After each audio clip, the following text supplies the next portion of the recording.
Let's go, fam. We got Phillies, Giants, Boo, Kapler, Sixers, Warriors. Nobody's playing but Embiid. Let's go. That's my baby. That's my baby. We're going at it at 110%. I just want 5 minutes of happiness, please. Just give me 5 minutes. And they scored. They did it. Left. What the hell was that? Oh, yeah. What the fuck are you talking about?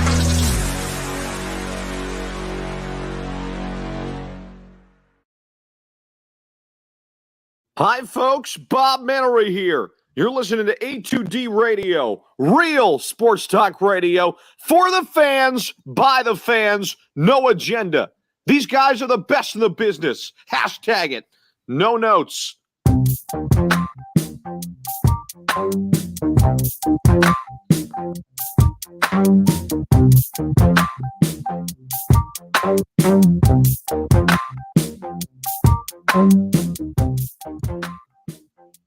And welcome in, everybody. Monday morning quarterback, a little bit of a different time. All right, sort of replacing the sports hounds here on A2D Radio at 7:30. Usually we're on at 5, but hey, we got 2 games going on right now. We got Phillies, well, JT striking out. We got Phillies, Giants, the return of Kapler, Boo. And if you're a fan of the Boo, hit that like, hit that subscribe, and welcome in, everybody. Welcome in, Monday morning quarterback, Tom Arnone, Ryan Brodo, Ralph Delvecchio. Everybody out there join us. What's happening? We are brought to you, as always, by the Counseling Center and Sunrise Detox. Many of us and our families deal with mental health and addiction issues. We are happy to support the Counseling Center and Sunrise Detox. If you need help, please call 856-651-8117. We'll do live reactions, obviously, Philly Giants, like we already talked about. We'll do live reactions, Sixers, Warriors. Not a lot of guys playing. No Ben, no Toby. Joel's playing, going to need a big night. Well, that's usually what he does anyway, but we'll see who else steps up in the absence. Supposedly Ben's in illness, and Tobias still has the little bit of a leg issue, a little bit of a minor leg issue. So that's just a simple rest. Simple rest. They'll both be all right, but can they find a way to win a game? Because I don't want to give games away right now. Right? It's too early in the year to give games away. So we'll circle the MLB tonight. We'll circle around the National Basketball Association. There's a bunch of games going off too. We're obviously the primetime game and more guys sitting out. You hate to see it for the NBA. I mean, you just hate to see it that you continue to allow. Like, there should be a limit on load management if you're not really injured. Like, there should be a limit. Like, if you're not really injured, you can only miss like 10 games a year. Like, seriously. Because if not, you can just use and abuse it. But everything Sixers related, we have 2 poll questions. One, we'll start with the Phillies because the Sixers aren't even off yet. So we'll wait a minute and we'll get through our Phillies poll question. All right, and then we'll venture into our Sixers talk because we'll have plenty of time to talk them too. All right, and our poll question is brought to you by bodycheckwellness.com. Use promo code A2D. Get yourself 20% off at checkout. That's bodycheckwellness.com. Promo code A2D, 20% off at checkout. The Phillies will win the series versus the Giants. You agree or disagree? And if they don't, we're going to hear a lot about Gabe. We'll hear a lot about Mr. Kapler. Oh, he's better than Girardi. We'll get them people coming out. They better, because, listen, they're not good on the road. And that's something that's been going on for 2 years now, if not even longer, maybe 3. And it seems to be the same thing going on in the start of this year. 1-5 start on the road, 7-2 at home. So that, we know they can play good baseball at home, but they have to. And then they have to follow that up by going and taking 2 or 3 in Colorado. But they should. They should. I mean, you have Wheeler. Tonight would be a great game to get, and you got Wheeler tomorrow night. So, can you set yourself up to take 2 or 3 and maybe even sweep them somehow? I mean, that'd be nice too, because if you're going to play that bad on the road, you better be electric at home then, right, boys? I mean, you better almost like not lose at home if you're going to be that piss poor on the road like they have in years past. So, I'll agree. This lineup should hit throughout this series. We'll see. I know there's some COVID protocol situation. I don't know how it's going to affect any of the players playing right now. It doesn't seem like it will. So can we hit? Can we continue to hit at home and get timely hits? That's the big factor. And with guys missing, who's going to step up out of the pen? Alvarado is a big plus out of this pen. Not having him to go to hurts. This pen wasn't deep enough to be moving and shaking. Wasn't deep enough to be moving and shaking, ladies and gentlemen. I'll tell you that much. But comment in. Let us know, everybody out there that's joining. Do you agree to that? And then we'll segue into our Sixers poll question here in about, we'll say about 5 minutes. Because they're probably, let's see where they're at. They're close. Never 7:30 starts. You guys understand that? It'll be like a 7:42. Yeah. Yeah. 7:45, getting close to 8, prime time range. Push it back. People say, yo, hey, get that push back another 5. Yeah. Commercial. Commercial. We just got, hey, Eagle Slayer. Ben on his period. Hey, Appreciate you. And I don't know. They said it's a sickness. So in 2021, when you say sickness, I guess you can't say anything. I guess I'm glad that it's not like another knee thing for everyone still saying that Ben's knee is not 100%. So if he's not gonna play in the game, I guess I'm glad it's an illness, not COVID related, obviously. But Tom, to your first poll question, as far as the Phillies, you touched on it a little bit. Like it's crazy. Like we were already dealing with injury concerns with a handful of people, especially in the bullpen. Like, whoa, it was this time last week that Archie Bradley went on the injured list. There's a lot of moving parts, and now you see Alvarado, and it doesn't sound, I mean, this could change. We know how it goes in the last year, but it doesn't seem like anybody has it. So, like, it doesn't seem like Alvarado has it, but it's the whole, like, contact tracing and all that. So, if their bullpen is really hurting as far as, because we talked about it, it's kind of top heavy, but we're going to need guys to kind of step up. So that's going to be a huge question mark. We kind of look at, obviously, the lineup, and there's a couple moving pieces here. Obviously, Gregorius isn't playing tonight. He's still banged up a little bit. I still think that they're going to win this series just because what we've seen so far, not only with the Giants the last handful of years, but the Phillies this year, they're much better at home than they are on the road.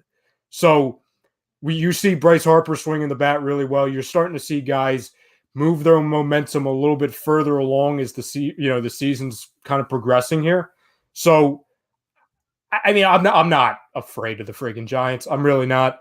And if they stay relatively healthy compared to what they've been, obviously, over the last handful of years, at least just in this series, I don't think we should have that big of an issue, at least winning this series. Yeah, I mean, it's just the Gabe Kapler thing that gets me, because for all the real baseball people, they'll say, oh yeah, we win this series 2 or 3, and then the real baseball people will have to deal with it all week because we'll end up losing 2 or 3 or getting swept. And so you mean the people who've been trying to say the last 2 years, 3 years that Gabe Kapler wasn't the issue? They'll be coming out. They'll be crawling out saying, "Hey, see." Yeah. Same people at the end of last year when we essentially collapsed again. They're same people. So, that blamed last year's bullpen on Girardi. So, it's too long of a conversation to get into tonight. I don't even want to address those people anymore, because let's just win 2 out of 3 and we don't have to worry about them. Yep. Yeah, I agree. It's typical Philly, boys, and we'll have to hear all these people chirping like, "See, told you, it's great. It's smart to spit out something." Yeah. Like what? Everybody wants to be the smartest person in the world. I can see it now too, Tom. Like, you'll see something where Girardi sometime in the series, he'll make a questionable bullpen decision, or he'll pull out a starter, like when Wheeler plays. You know what I'm saying? When he pitches, he'll pull him out a little too soon or whatever. Yeah. Oh, yeah. See, Kapler's not the only one. Girardi does the same thing. Yeah, well, I don't know if Girardi ever on opening day pulled his ace at 70 pitches. So I would have to say I agree with that. I don't know that ever happened. Cruising 5-0. I remember that game. I remember that. Talk about all his weird shit he says. So now the real question is, did you have any ice cream before the game? Well, define have, because he spits it out. So that's so weird. It's so weird. Better. Ralphie, what do you think of the poll? I agree to the poll question as well. I think we take. I don't think we sweep. I think we take 2 out of 3. I guess for starting 12 tonight, I need Aaron Anderson at least go 5 or maybe even 5 or 6 innings tonight, because the bullpen, like you guys are saying, man, it's back to what it is, thin. You know, you lose Archie Bradley. Now Alvarado is gone as well on the COVID list. Now, what's the rules on that? Obviously he doesn't have it, but the contract tracing and stuff like that, how long till he can come back? Is there like different rules from having it and then, you know, not having it if you're placed on it? Sure, he's got to come back. Pretty sure he has to come back 2 negatives even in the protocol. So Gotcha. I don't know how long he's out for, but gotcha. I mean, not more than probably like 3 or 4 days, I would think. Depending on when. I'm guessing Eflin's going to end the series, correct? Because Wheeler's going tomorrow, then obviously Eflin would go, or yes. Okay. And they're talking about Velasquez. It looks like he's going to be pitching on Friday in place of Moore. I read. To start? What, in fucking Colorado? Is that where they're playing? Yeah, I believe so. Yeah. Wow. I mean, there's that ball is gonna fly. There goes the neighborhood. You want to talk about high altitude? We all know Velasquez loves the inside fastball. You know, first inning's great, second and third not so much. Mm-hmm. Yeah, I'll try and pull up where I saw that. I believe it was Salisbury put that up earlier. Moore was scheduled to pitch on Friday in Denver. If he is not back from protocol by that time, Vince Velasquez will make the start, Joe Girardi said before the game. Gotcha. So let's pray that – well, I say let's pray that Matt Moore is back, but I've also seen what Matt Moore has been. So that's a lose-lose. I'd almost rather have Velasquez than Matt Moore, and that's not saying much. Yeah. Seems like they're the same pitcher. Yeah, well, at least Velasquez will give us like a really good inning and a half. Yeah. You know what I'm saying? At least we'll have that going for us. Friggin' pain. Yeah, I'm surprised.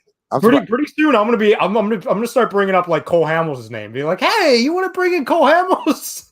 Yeah, he's still out there. Free agent, you know. I'm good. nice homecoming.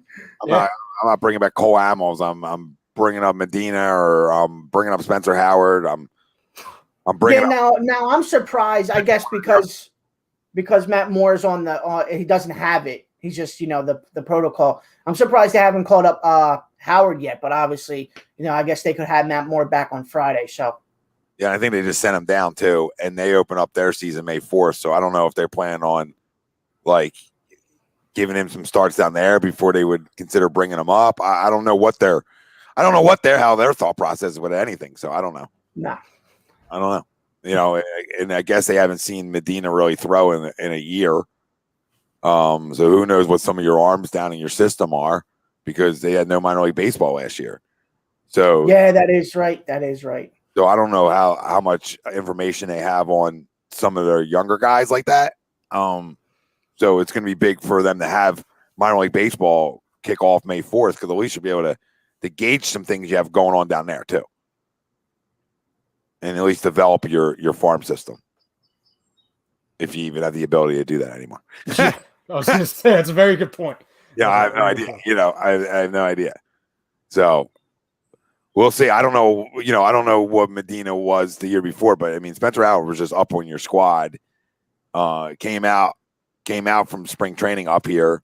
You pitch him out of the bullpen, fine, all well and good. If that whatever you want to do there, because you have veterans in here, right? But as soon as that one veteran doesn't pitch well, right now I gotta really contemplate, like, hey, maybe I should bring this guy up and give him the start. Yeah, like if Matt Moore is continuing, this downhill slide, and he's not pitching well, and he can't give you, 5 innings every single start, then, like you said, Tommy, it might be, starting to creep in, like, hey, maybe we think about Spencer here.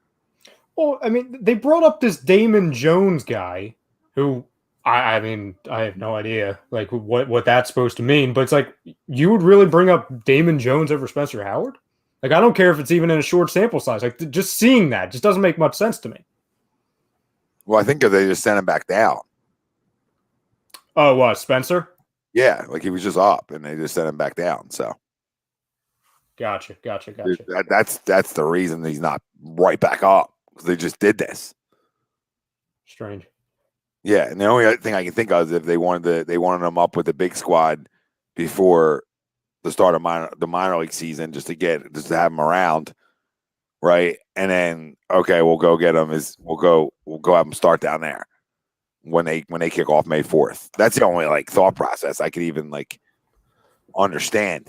Now, do they still have the rules where you can only send a player up, call up and send down? I think it's like 3 times out of the whole year. Oh, the options? It's like 3 or 4 times. Yeah. Oh, I'm sure I don't know. I don't know if they're still doing that because the whole, the new season and COVID and stuff like that.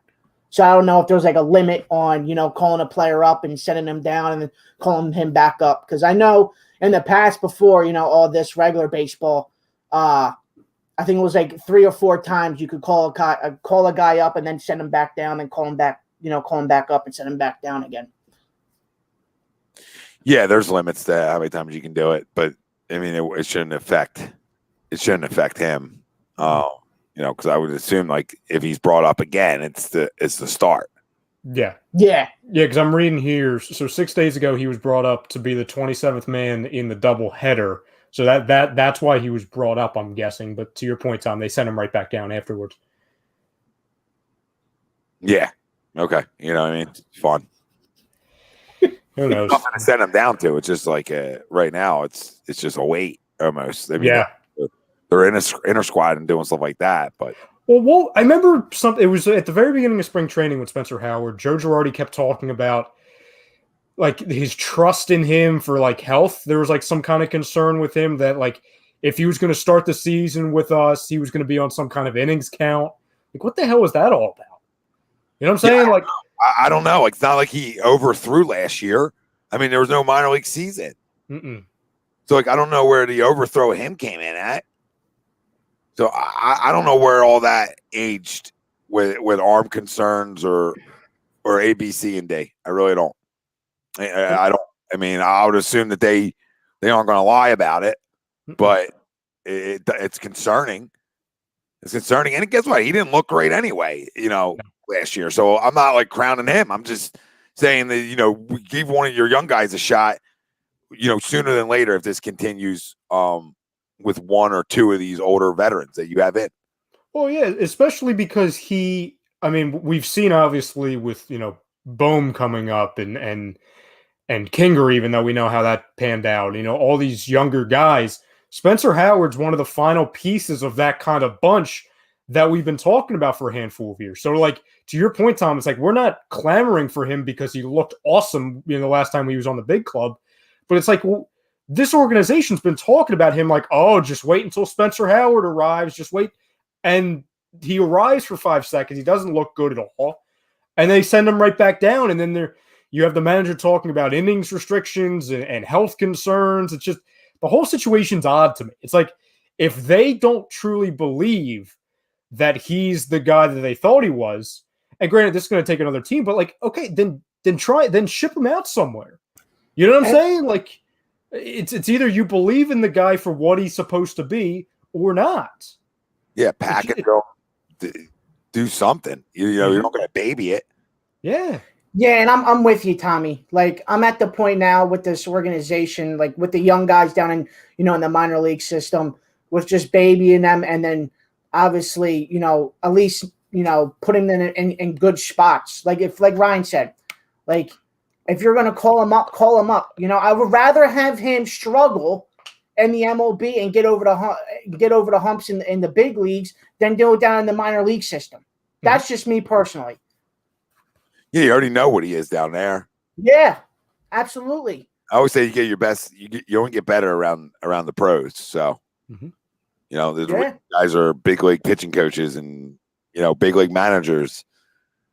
And AAA managers, So, there's a reason for that. What's up, Gav? What's up, Gavin? What up, Gavin? Looks like everybody's excited about Mr. The one George Hill.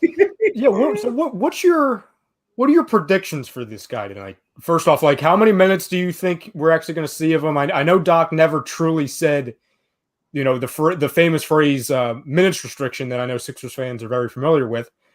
But I would imagine he's not going to be a full go tonight. So how many minutes do you think we'll see of him? How much production do you kind of see, or do you just think it's kind of like, okay, let's just get this guy out on the court to kind of get rid of some rust? I think it's just getting him out on the court and get rid of some rust, and you probably see him 12 to 15 minutes. I agree. Yeah, that's what I was thinking. Like maybe like a max of 15, you know. But like Tommy said, you know, get him out on the court, you know, shake off the rust, because he hasn't played basketball, in almost 2 months, 2 to 3 months now with that thumb injury. So it's been a while. I was joking with Tom the other day. I said, geez, half the time I forget we even traded for George Hill. It's like, wait a second, we made a move at the deadline. Like we actually we did something. Oh, okay. All right. It's crazy. Yeah, we finally did. We finally finally showing its face. It felt like it was fake for a minute. But he is what he is. I mean, it's a fine little signing, and we'll bring up that poll. I'll bring up that poll now, and George Hill will end up being a big acquisition for the Sixers. Agree or disagree? I think I think it'll be solid. Mm-hmm.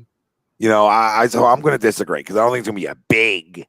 I don't think it's huge. I don't think it's groundbreaking. It's a nice little move. It's a nice, solid veteran piece to have run your second unit and be your backup point guard. A guy who can hit the three ball, a guy who can space the floor, good defender. You know what I mean? And a guy who's played in postseason basketball. So, you know, do I think it's a big? No, big to me is like a splash, right? So I don't want to overhype George Hill here.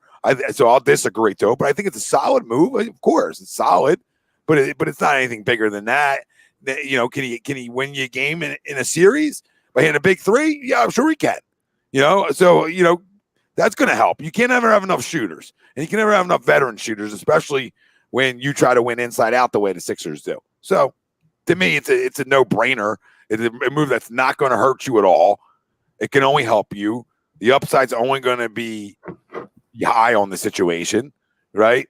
It's like a low risk, high reward type situation with an older guy. Mm-hmm. Exactly what it is. So I'll take it. And there was no rush to bring him, and you get him right so he can come back and not have to go back out again. Because supposedly what the doc said, it's like your finger stays like this if they don't get it right. So it would have been his thumb, and it would stay like that. So you got to splint it and keep it there for a minute. So that's what that like mallet finger was, which I'd never heard of. But you see like football players, they have them all the time, and it's like that, like a hit to the almost like a jam, etc. So people are already panicking, Tom. They see Mike the hive Scott. on the court. They see the hive on the court, and they see red. 4, baby. okay, I hope he stings you all tonight. You know what I mean? I hope you all get stinged up. I hope I hope the hive breaks loose. I don't give a shit about Mike Scott. I never could care less about Mike Scott. Let Joel Embiid go have 38 and call it a night. 38-40, call it a night. I was going to say, Joel should have at least 35 tonight. Him against Kevon Looney. You know what I'm saying? Yeah, that's Oh my an God, easy 35. Wait, is Mike Scott got the afro? Yeah. We got Afro Scott? Look at this. Well, change it up, dude. You know what I Look mean? at this guy. The sneaks. I mean, he's really showing out. That boy, Seth. He's really showing out. On primetime, huh? The Beehive. He looks. You know what he looks like, Ralphie? It looks like the guy from NBA Street on Xbox, the original Xbox. Yeah. Oh my God. I love it though. It's awesome. I mean, listen, I'll love it if he actually makes some threes or does something. Let your hair down a little bit. Yeah, I mean, you know what this reminds me of, Tom? It's like, remember in the early 2000s when Pat Burrell was really struggling and he would change his hair all the time, and he dyed it to blonde and all that stuff because he was in a funk. Oh, there you go, Joe. Yeah, It's like Mike Scott's trying to find himself again. Baseball players do that all the time. Like, their superstition. Like, okay, this isn't working. I'll put on 6 more like headbands, wristbands, etc. Could this be? Hey, I mean, everyone talks about hoodie Carmelo Anthony. Could this be Afro Mike Scott? A big star for the Sixers tonight. Yeah, brother versus brother. Seth Curry with a quick 5-piece.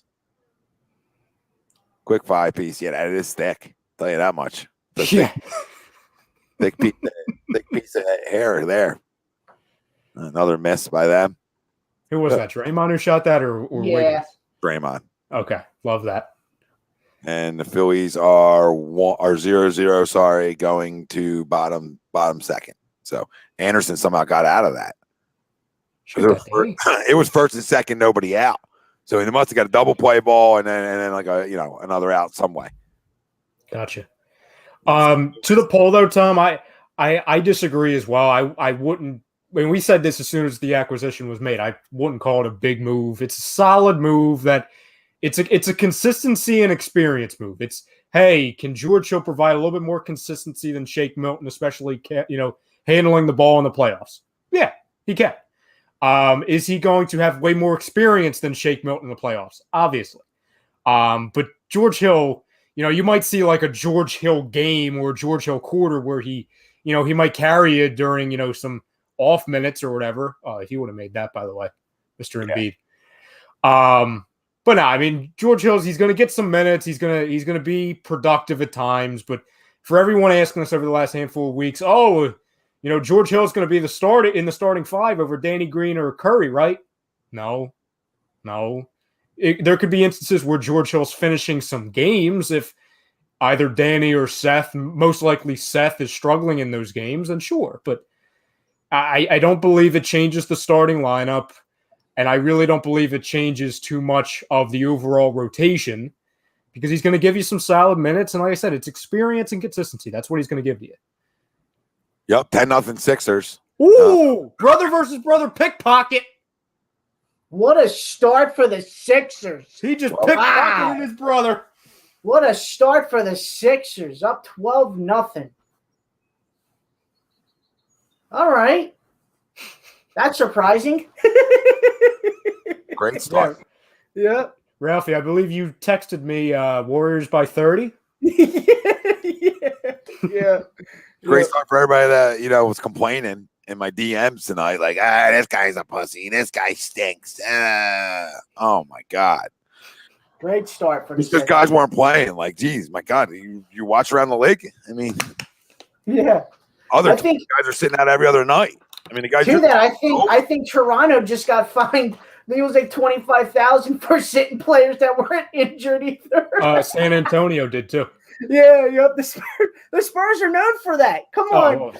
If you've been watching basketball for all your life, you should know the Spurs have been doing that ever since Greg Popovich has been head coach. Popovich is the Belichick of the NBA. I would not put anything past him. Yeah. Timmy's got an ingrown toenail. No, he doesn't. Greg. Apparently Ryan Howard rang the bell at the Sixers game tonight. Nice. So he's in the city. Ralphie, what do you think to the poll? Do you think George Hill will be a big acquisition? I'm going to disagree to the poll as well. I just think this move at the deadline, obviously they were in the Kyle Lowry sweepstakes, and we all know they weren't going to give up, two of their young players and multiple first rounders for him. So they went, George Hill, a guy that can come off your bench that can give you scoring as well. And like you guys were saying, playoff experience has been in big games, a veteran in this league as well, and another guy that can give you bench help, going into the playoffs. Mickey Moniak just struck out again. Throw it out there. Yeah. You think we'll be seeing Mr. Herrera anytime soon, Tom? I don't know. I mean, maybe. I would keep just running Mickey out there right now, but I mean, can you see him in a month? Could. Very well could. Very well could. But yeah, it's a disagree. Yeah, all around. I mean, he's a solid pickup. It's a good acquisition. It's nothing crazy. It's not groundbreaking. Just a good solid basketball player. I agree, Pete. I just saw this on Twitter too for all of our stat junkies out there. The brother versus brother. It's going to be like a game within a game tonight. Steph versus Seth. Right now, Seth is literally percentage points ahead of Steph for fourth all time on the NBA three-point shooting percentage. It's Seth at .4371 and Steph at 43.40. Wow. So they're right there, huh? I'll be moving back and forth. Yep. Yeah, besides one guy takes a ton more. But yeah, it's Way more. Way more. way more. Way more. By the way, I know we were talking about it pre-show. According to Twitter, Gabe Kapler was booed heavily. Nice. Yeah, I would expect 10,000 to do their job. Yeah, you would hope so. All 1,100 or 11,000, sorry, that are in the building, whatever the hell it is. Do your job. But every time, I feel like a lot of times Seth has played Steph, he actually has his better games. So, that's something to keep an eye on too. He always has. That's why I was interested on why when somebody messaged me he wasn't playing. I was like, that's weird. Because I feel like he would really want to play in this game. You know what I mean? Absolutely. So that one was like when I asked you guys earlier, is Seth not playing? Well, because I know and I know neither of them played the first Warriors game that we went against when we were in Golden State. I don't think either of them played. No, I think they were both out. Yeah. Yeah, they were both out. I think for COVID, I think Seth was out COVID reasons. Yeah, and Steph was still hurt. I think he had the back at the time or whatever friggin' injury. Okay. No, that was different. Yeah, Seth was out for like an injury too. They both were. It was both injuries. Okay. Because that wasn't that long ago. That was only like 2 weeks ago. Yeah, because they almost blew it was right before the deadline, right? Because that's when we almost blew the lead. It was like a really comfortable game, and then we blew it, and it was real close. And then everyone was like, "Oh, this is gonna cause the Sixers to make the Kyle Lowry move." Ew. Wow, he's got 4 guys on him. Wow. Oh. All right, So 12. it's gonna be like that all night for him. He gets the ball on the post, all 5 guys. Oh yeah. Yep. All right. Going top 3. Phillies, Giants, nothing. Oh, there you go, Casey. It said he said it was Seth. He had the ankle injury. Yep, that's what it was. Yeah. Now, Ralphie, I'm sure you saw this, and I don't. I'm sure Tom saw it, but I didn't get his reaction to it yet. Did you see the story that came out? It was sometime over the weekend, I believe, that LeBron is recruiting Steph Curry. Yes, I saw that.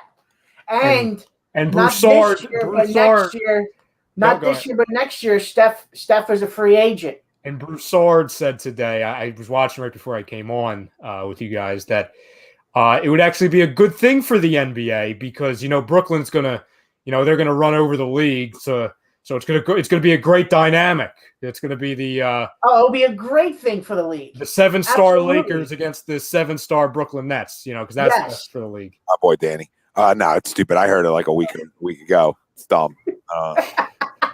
I don't even care about it. I think it's wonderful. I think it's a great idea. We just need Adam Silver to agree upon it. Listen, I mean, if Steph wants to come here in free agency and play with the best big man in basketball and a guy who, he doesn't have to worry about Ben Simmons shooting. He's just a guy that's could pass it to him, and get some defense for him. We would welcome him with open arms. Then it would be great. But no, the whole LeBron recruiting, one of, if not the best shooter of all time, it's freaking ridiculous, Ralphie. I think it's awesome. It's garbage. Recruiting in a year and a half from now, they're both going to be, if LeBron's at the end at that point, you know what I mean? It's got to be at the end at that point or close. Yeah, it would be like 30. You were like 37, 38.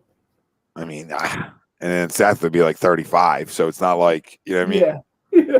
Yeah. And again, both are going to play 41 games a year. They all recruit each other. It's like a mess. It's like a bunch of like, big time Division I college teams. Like what all these players are.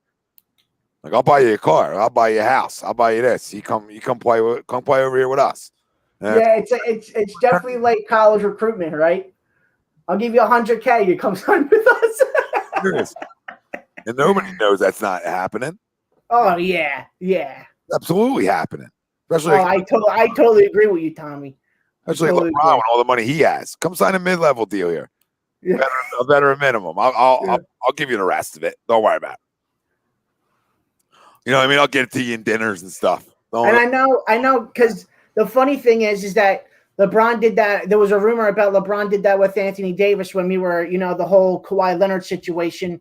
So AD could opt out of his $4 million contract that the Space Jam movie. He told AD, I'll just give you the $4 million for the Space Jam movie. Just opt out of the contract and let's see if we can get Kawhi. It's an abomination what's going on right now. It's an absolute abomination. Yeah. Ruin the league by doing this.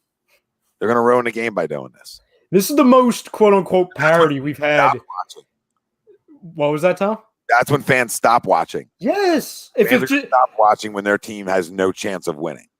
Absolutely. Well, like you look at this year, right, and entering the league, I would say the last year and a half, before COVID and obviously now, just looking at the teams, it was the most parody. You had different superstars here, there, and obviously that got thrown out the window once the Brooklyn Nets did the Brooklyn Nets thing.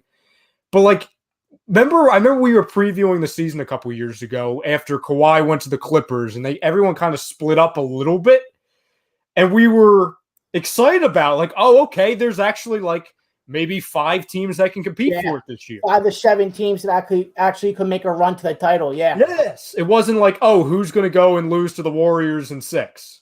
Yeah. You know what I'm saying? Or, who's going to go to the Eastern Finals and lose to the Cavs in 5? Now, do you think, real quick, do you think it was good for the league when it was the Warriors and Cavs for those 4 straight finals? And Kerr's getting hot. There's 2 in a row. Was it good? Knowing going into that season, you knew those 2 teams were going to be in the finals no matter what. No, hell no. Hell no. Why? You think it was, Ralph? No. I just wanted to see what your whole opinion on that was, because the whole you guys were saying that it wouldn't be no fun watching basketball because it'd be just basically 2 teams again, going for the finals. Because in those back in the 2015, 16, even 17 a little bit, that was obviously before the Sixers started winning again, but the playoffs were lopsided. The Cavs didn't lose a game. The Warriors were sweeping teams. It was God, we always talked about don't worry about the regular season until March. It's no, don't worry about the playoffs until the conference finals. Yeah. It was bad. That's bad for the league. Two super teams in each conference is bad for the league.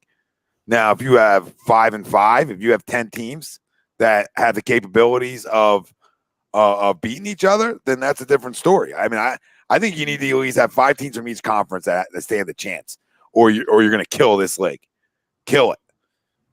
Yeah, I agree. The way you have it laid out right now, in the West, I mean, unless one of you guys or the fan at home disagrees, there's not one dead set this team is absolutely making the finals in the West. I don't think anyone's guaranteed, right?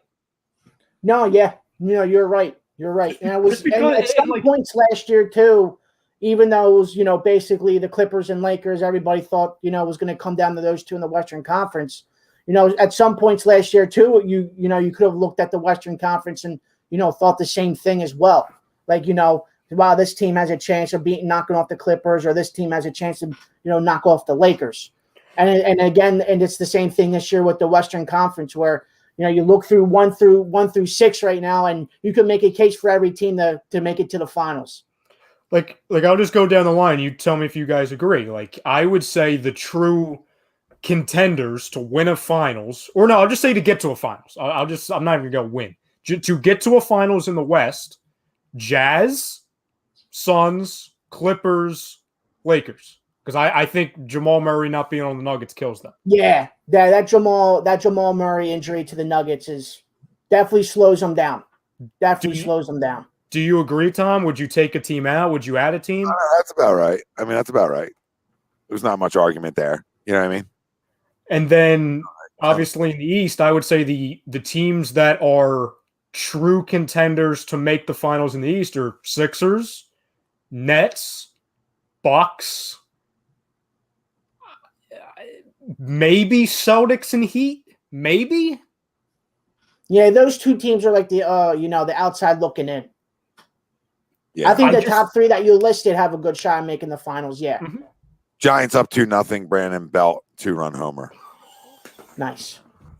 Awesome. The night we needed Anderson at least go, 6 or 7.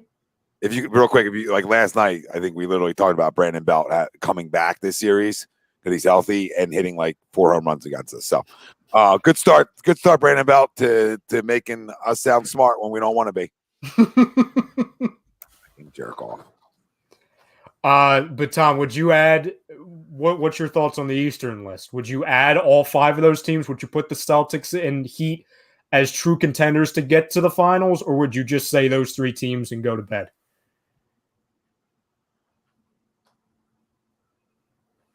I think a team like Miami has a chance to go to the finals because they're well coached.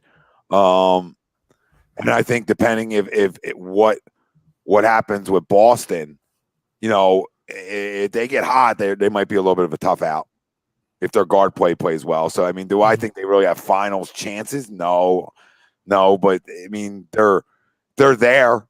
They're there if they continue to play good basketball like they have because they played better basketball as of late. So, it puts them in the conversation. No, I mean, like not to go win anything. I'm just saying, like, get there. We saw a Heat team get there last year that nobody really expected to get there. So, you never know. So, but in reality, no, them other 3 teams are better than those other 2 teams. But those other 2 teams had the talent to go, especially especially when you talk about Boston, they're big 3, and we know what Miami has. So I'd say they're like that other tier, but shit, guys get hot. You never know. But see, right there, and really, it's a low list because if teams are fully healthy, it would be 10. But we just named 9 teams around the league that are legitimate in at least discussions or conversations to be finals contenders. That's what's best for the league. Is that you have, Agreed. 8, 9, 10 fan bases. Because I'm sure the Nuggets still believe just because, Jokic is really good and Porter's playing well. I'm sure they still believe that they can surprise some people. But you have all those fan bases saying, hey, we can do it this year. Fraudulent or not. We didn't have that in 2014, 15, 16. You had a couple run. We didn't have that at all. Who is that? Who are they showing, Tom? I forget who that is. I'm guessing he's a player? I don't know. Yeah, Ralphie, do you know? He's a player. Yeah, I think he's one of their backup. I don't know how you say his last name, but I think he's one of the backup guards that they have. Yeah, I follow him. If I follow him on Instagram, I know who he is. I just can't think of his name. I think he was like an undrafted guy. But yeah, I think he's one who went over the scores table. Is that true, James Jackson? That's awesome. Yeah, I mean, yeah, that's true. Block Matisse. It's another block on the perimeter from him. Look, great finish. I saw George Hill's coming in. About Matisse as well too. I'll see if I can find it again. George Hill's coming in, ladies and gentlemen. Every moment of our lives has led to this particular moment. Christ. So defenders who allow the lowest shooting percentage in the NBA. Number 1 is Matisse Thybulle with 38%. Ben Simmons is second with 41%. Wow. Send me that, Ralphie. Yep. Thybulle is also first in defensive plus minus, first in steal percentage, first in deflections. It's insane. Was he moving there? Let's see this again. No, that's a good charge. Yep. That's surprised it came from Mr. Draymond. Best defender of all time. Yeah, right. Oh, I love it. Who said that who was commentating on that on the NBA on TNT show? Oh, it was a former Sixer. Damn. Ralphie, help me. Former Sixer? Yeah, he was on the NBA on TNT post-game show. Who? He was filling in for D. Wade. Former player. Weber? Weber, thank you, Chris Weber. Oh, man, you use him as a former Sixer? Jesus, guy, give me former King. give me someone who It's a actually Sixer played. stream. It's a Sixer stream. Yeah. What did Weber say? No, he laughed it off. He was saying that's ridiculous.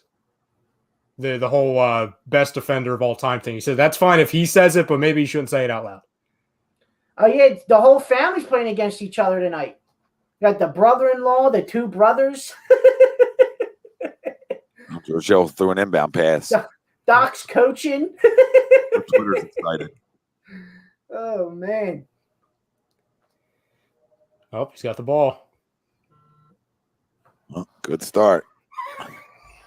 Here we go. We can see it now, guys. Oh, Just give it. What time is it? 8 o'clock. Give him to 8:30 when he gets subbed out. Just wait. We traded for this guy. Oh, you know that's coming. Yep. oh, great trade, Daryl. We doesn't have like 40. Toronto doesn't play tonight, huh? Because that'll be the worst case. Lowry drops 50 tonight. George Hill's a minus 24. Jake's running the point guard spot.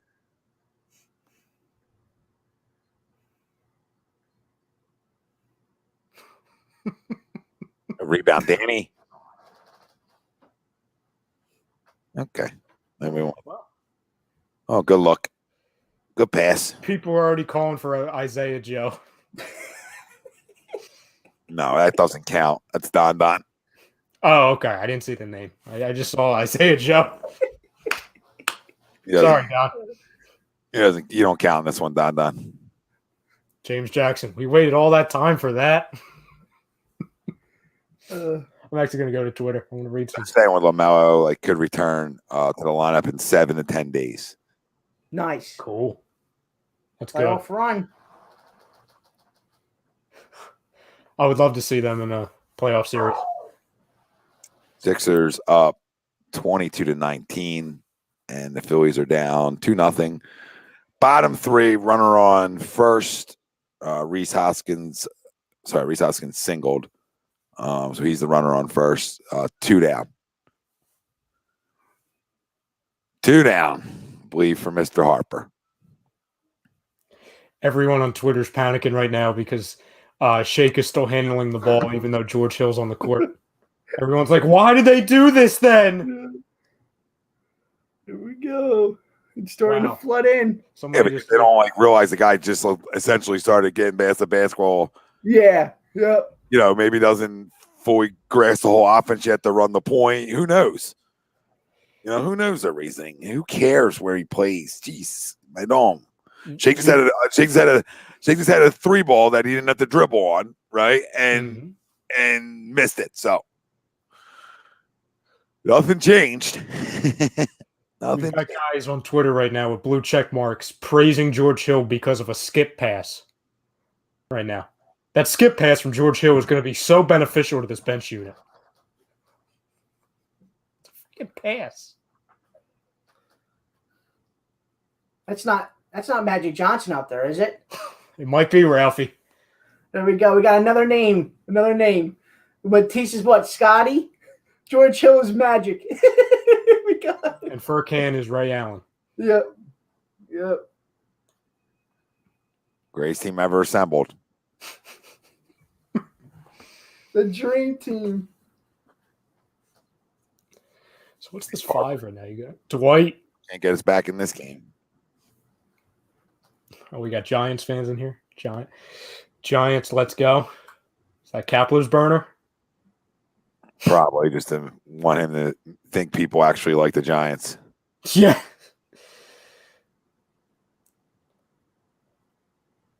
I can't believe Sixers fans are booing George Hill after 3 minutes of action. Are people serious? People are booing him? That's what Twitter's saying. I don't buy everything Twitter says, but No.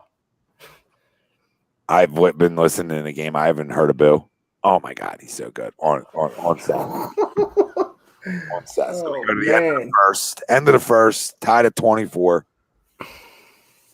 Joel Embiid with 7, Seth Curry with that early 7 and nothing after that funness. And his brother with 11. So for all the people who came to track it home with that 3-point percentage, Steph 3 for 5. And Seth 1 for 2.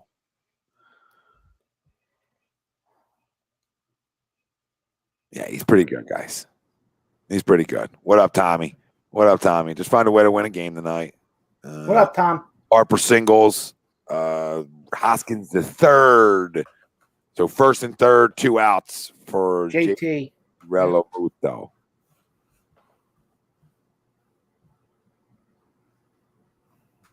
One for 5, 2 strikeouts. A little 3-run shot. A little 3-run shot. Oh, he was just late on that. Oh, it was right down the plate. This guy's the second early for some reason. So, I know. I don't know how it's possible. He did that before the guy even pitched the ball. I'm like, what is he oohing for? What happened?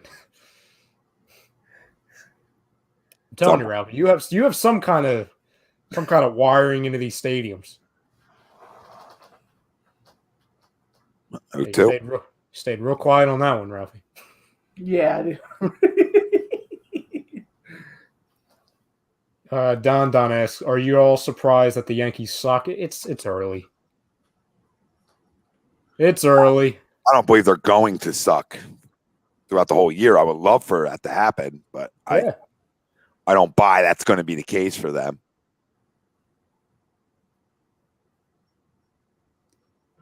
Wait, timeout call there? On his own catcher. His own catcher. Oh, call. was it? Yeah. Yeah. He froze his own guy. Probably Gabe.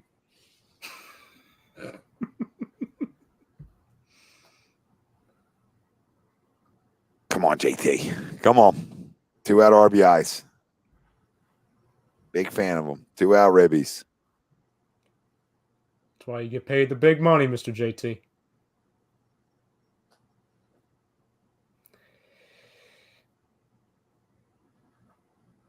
I know Ben isn't playing. What is that comment? Is that a troll comment?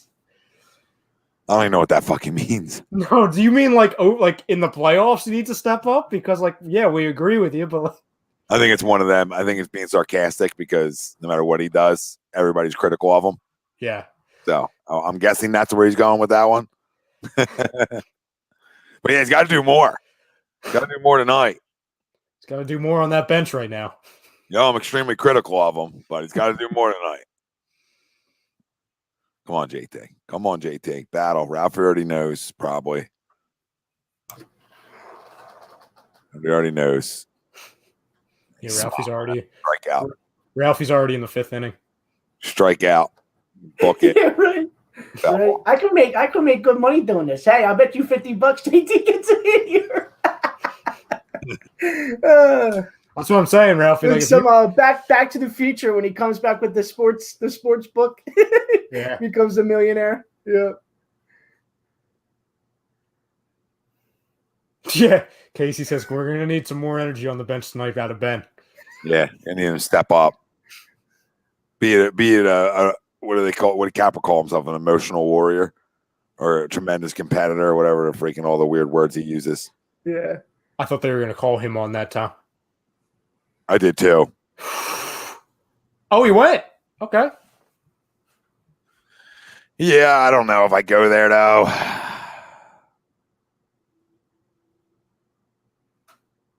It's tough. You want to put them, Now it's a good hold. Now they can pitch around them. But, that's where Alec needs to come up big if they do. But I don't know why they would pitch around him now at 1-2. Mm-mm. But now they definitely don't have to give him anything to hit. Make him chase. Make him chase. See, Ben has to pass the water to the guys faster. Ralphie, are you still on the Phillies or are you back on the Sixers? Yeah, I'm on the Phillies still. Okay. I will switch to The Sixers. Usually better things happen when I'm not watching the Phillies anyway, so I'll switch back to Sixers. We got a 27-26 lead for Warriors. Rebound, Matisse Thybulle. Shake Milton's bringing up the ball. You've got Shake, Dwight, Tobias. Or no, I'm sorry, not Tobias. Thybulle. You've got George Hill out there, along with Mr. Seth Curry. 2-2 count to JT. Second and third over here. It's a foul call on Seth Curry on Mr. Kelly Oubre. I don't believe they're in the penalty, though, so they're going to be inbounding in a second. Doc is appalled by that call. I don't think he's ever liked the call. No. I feel like he's up off the bench off every call. Oh, they are in the – I guess they are in the penalty because that's – Full count to JT. Come on, baby. Red Sand says Shake Milton has just been looking real shaky lately. Just doesn't look athletic, looks stiff, and just not in sync with the game. Not a bad assessment of him. Mm-mm. I feel like he's always looked stiff, but maybe that's just me. Speaking of, you got Tyrese Maxey coming in the game. Probably to replace either Hill or Milton, you would think. Oh. What happened? Jeez. Break three looking. Dude, he left that hanging, too. Hang. My goodness. I'm glad I switched off of it. Yeah, hanging breaking ball, literally right down the plate, and JT didn't even swing. No, you got to buy it. Oh, my God. So we've got Maxey in the game for Shake at the moment. 28-26 lead for the Warriors. Oh, a steal by Mr. Thybulle. Oh, a windmill. Windmill dunk. There it is again. Is that magic? Nope, that's Thybulle.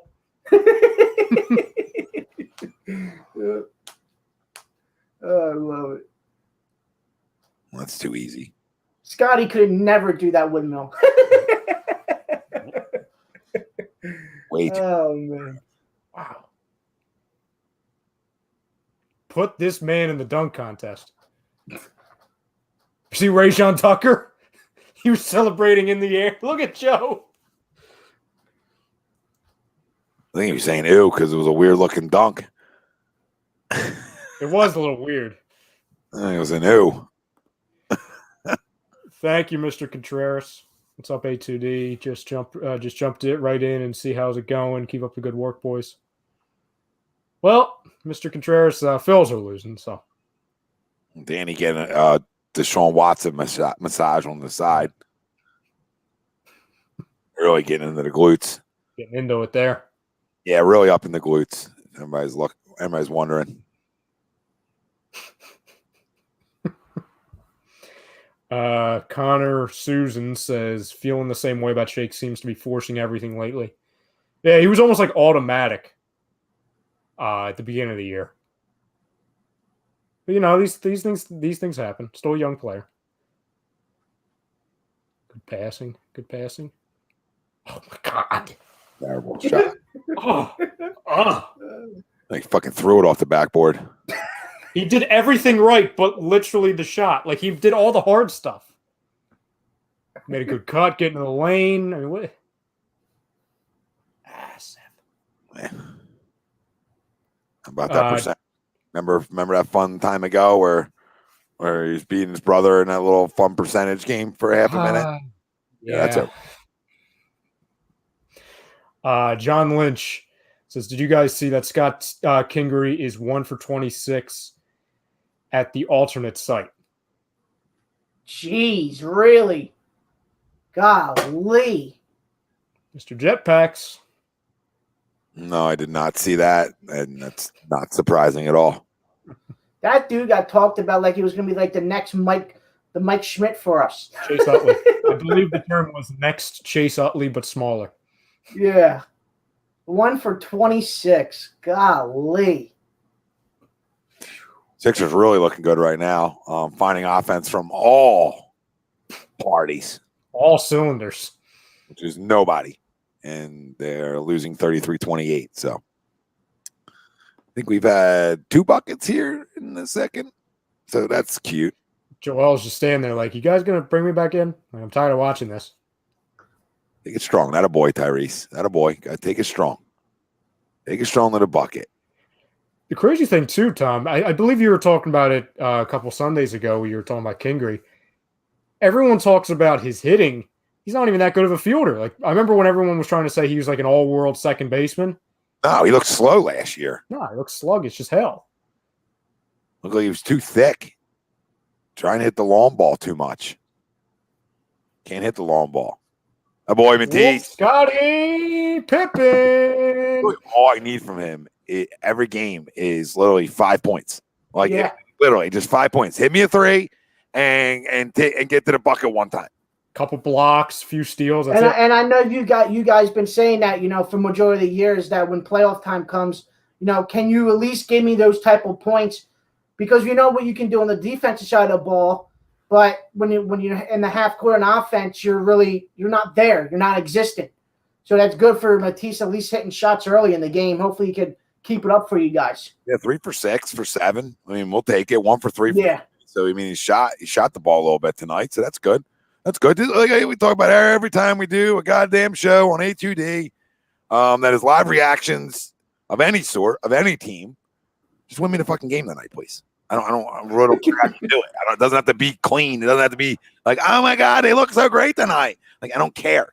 Just win. You can win 92-90 for all I care. 92-91. It doesn't matter to me. It doesn't have to look good. It doesn't have to look clean. It doesn't have to be pretty. It just, you keep the distance. Keep the distance from the Nets. Exactly. And Milwaukee. And Milwaukee. Not just the Nets. Yeah, because Milwaukee's starting to creep up. They're starting to creep up. So, I mean, that's how I look at this whole thing. Just give me the playoffs healthy at this point. You know what I'm saying? Like you said, Tom, with all the health stuff that's going on with the Nets, and to your point, Ralphie, Milwaukee's kind of creeping up there a little bit. Just keep our distance. Get us the number 1 seed. Other than that, it's regular season basketball. I don't care how you win. I don't. Now worry. Like, yeah, do I want Joel to average 30 to 35 points a game? That way he has a shot to win the MVP. Sure. I'm not that worried about it, really. What the you know fuck what I are mean? you talking about? Who would agree? First off, second round exit, that doesn't make sense, and definitely not against the Knicks. Then you just haven't watched the team enough. And then there's actually somebody dumb enough to be like, you know what? I'm gonna back that up. I'm gonna back up ridiculousness. Like, no, like, come on. All the teams does is win games, and there's people that are negative, and it's not just you two. I've seen plenty of it. Not just on this show. I've done plenty of shows here. So I see plenty of the negativity. We did a whole show on this the other night. James Jackson, watch out, Tom. For some Sixers fans, the amount we win by is crucial. Yeah, I know. It's sad. I know. It's fucking annoying. Like, this. Would you rather be in the Nets right now? I mean, 2 of your stars, are been banged up. So, I mean, come on. It's not a good thing. It's not a good KD's sign. injured again. Yeah. I just don't pay attention to these people that want to say that stuff anymore. I don't, because it's like, what do you want? It's like, what do you want? These people are never going to be happy. They're not. They're going to find the littlest things to bitch about, and I don't worry about it. You know what I'm saying? Like, it's agree disagree radio. It's all about opinions. We get it, but it's like, but by the end of the day, this is the number one seed in basketball. It's the Sixers. I don't know what all the complaining is about. Like, yeah, if they get bounced in the second round, there's going to be plenty of complaining to go around. But I don't think Doc's a lazy coach. I mean, I think we're really grasping. I don't know where that comes. I don't know where that comes from. Like, we're really grasping, guys. We're really straw grasping. What is Spider Cheetah? I'm torn in the middle, so convince me Simmons is a better defensive player to your candidate than Gobert. Thanks. I'm not. I mean, I can't. I can't tell you that he's like leaps and bounds better. I mean, you're talking about like pretty much unanimous defensive player of the year the last few years. I mean, it's hard for me just to be like, oh yeah. The big thing that I can try to convince you into is that he can guard all 5 positions, and Rudy can't. So that's That's my response to that. And I'm not saying that's a good one. I'm just telling you that's what mine is. If I want to give you the edge for this year, on why, that's the reason. Don says, fellas, ask Sixers fans, would they rather be in the position they are in now or in the position where my Pistons are at right now? I feel like some people wouldn't know what the answer to that question would be, Don. They would have to think about it for a moment. Yeah, I mean, I don't know. You're about to get Cade Cunningham. It reminds me a lot of like Simmons. Like, I don't know. I don't know how good he is. I like him, but he looks extremely talented. Wow. Then you want to listen, guys. You guys want to sit through 10 wins. That's on you guys. I mean, I'm ready to win. This team's ready to win, and everybody else isn't ready to win. So, I mean, it's fine. If people want to be negative so they don't get let down, then be negative. I think people are being negative so they can get some attention. I think that's what it's gotten to. Sad. Eddie, I will say we got to get Joel some touches. Yeah, it starts with him. Our offense starts with him. Ooh, Ralphie, you see this? James Jackson, Ralphie LeBron getting some light. Yeah, I just came across my phone. Yeah. I know AD's cleared for some on-court activities too. So we're coming back. We're coming. Have they reset his timeline at all? No, he's like 3 weeks out, they said. Yeah. Okay. Yeah. To be honest, I think they both come back at the same time. I would think. I can see AD coming back sooner, but there's no reason to rush either of them back, really. Yeah. It's not like they haven't played with each other. So, you know what I mean? It's not like they're in that situation. Like their chemistry of playing with each other is fine. Here comes a double. Good step through. Bang. Oh, boy. There you go, Seth. Need it. That's why it's going to be pick your poison if you want a double. So I know Ben is bad offensively, but look at the bright side today. He has 0 turnovers. Yeah. We'll take Draymond Green shooting threes all day right now. Yes. Take him, Joe. Kick it back. Green light special, Furkan. Bang. Oh, he has green light all day. They're most consistent 3-point shooter. He has got fucking green light as much as he wants. Yeah. If he's open, he's shooting. Yeah, as he should. I was going to say, how is that not ruled a kick ball? Look at Doc running over. They're tied up, 39 ski. We're in bottom 4 with the Phillies, still 2-0. So, a good inning by Chase Anderson. Not a bad outing so far. Through 4's giving up 2. You'll take that out of your 5th starter. So, you know what I mean? No issues there. You got to hit the ball.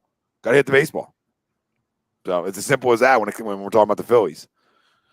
Giving you a quality start so far, right? You go 6 and give up 3. That's a quality start. Today's Major Leagues. Attaboy, Joe. Wow. Attaboy. Tied at 41 over there. Mr. Process with 9 after that bucket. 3 for 6. How many times has he been to the line, Tom? 4. 3 for 4 from the line.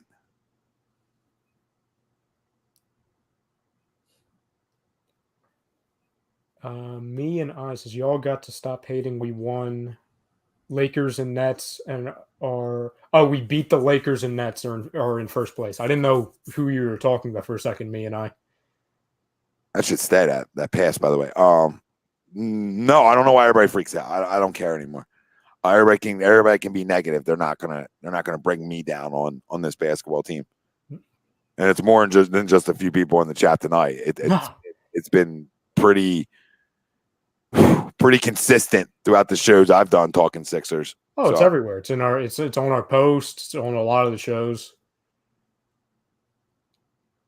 And again, I get it. Like for a lot of the fan base, they don't want to, crown a team until they, do what we've wanted them to do for a handful of years in the playoffs. I understand that, but it's like we haven't sniffed for the 1 seed in past seasons.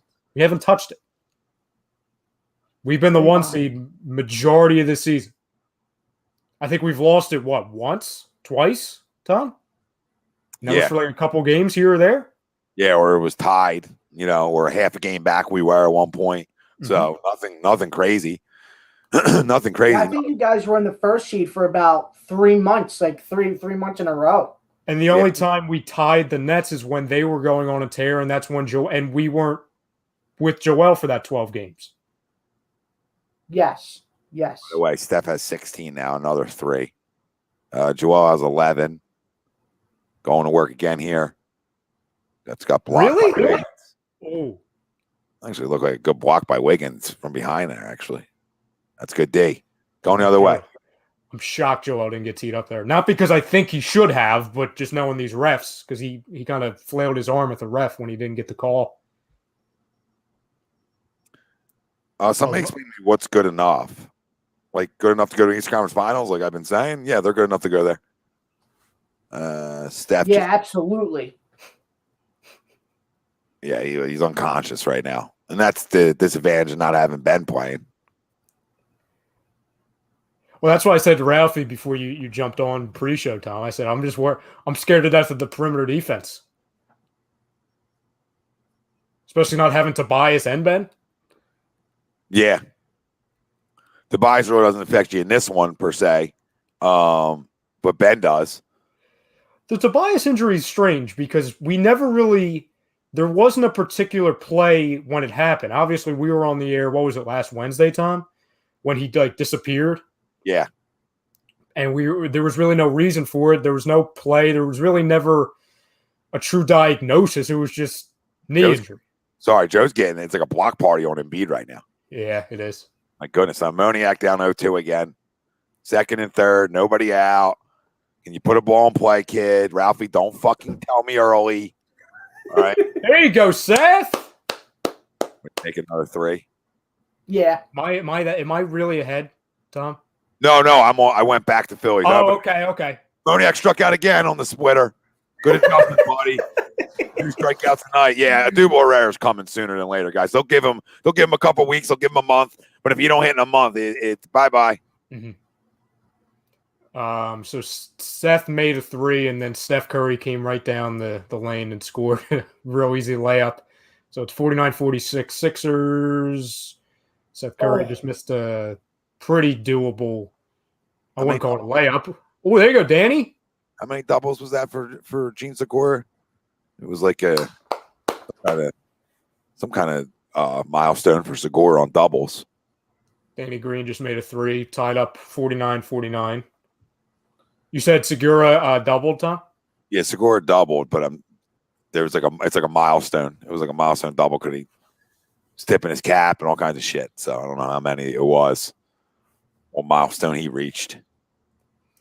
Chris Dunn, I don't think you should be afraid of that. I don't think he's gonna get any minutes, maybe at all, in the playoffs. At least nothing crazy. So I don't think that should be everybody's feared of like guys who just don't matter. Yeah.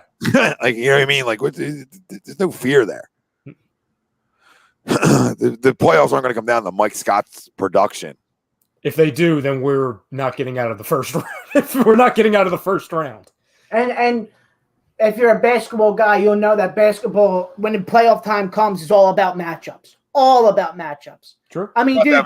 Sorry, guys. I'm going to go back to the Phillies right now because I don't really give a fuck about basketball until halftime because this game means shit and the people piss me off. So I'm just going to prove a point that the first half means absolutely nothing in a basketball game. Just like all the people posting when we're up 12-0, like the game was over. You're fucking idiots. Okay, by the way, like you're morons and should stop watching sports. Fucking Jesus Christ. We're going to strike out on that again? Again? Wow. Again? So we got 2 back-to-back strikeouts, second and third, nobody out. There's 200 doubles for Gene Segura. Freaking joke. Terrible at bats. Brad Miller. And Anderson's day is done, by the way. Wow, I can't believe they took him out. Well, that's how much they feel like they need offense right now. That's how much they feel like they need it. They need a big hit. Okay. I mean, I'm not against it.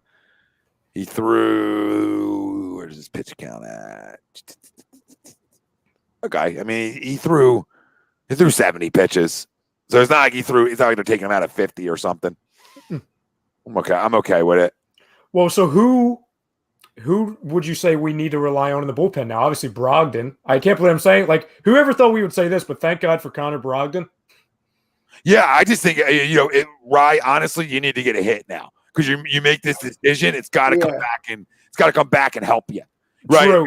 It's got to come back and help you right now because if not, then then it's uphill. Then you got to rely on your bullpen to go 6 innings of scoreless baseball, and it's David Hale actually who's going to be coming in. Holy hell, David I don't know Hale. if we've seen. I mean, I don't know. No, I don't. I was gonna say that's not a name I've seen yet.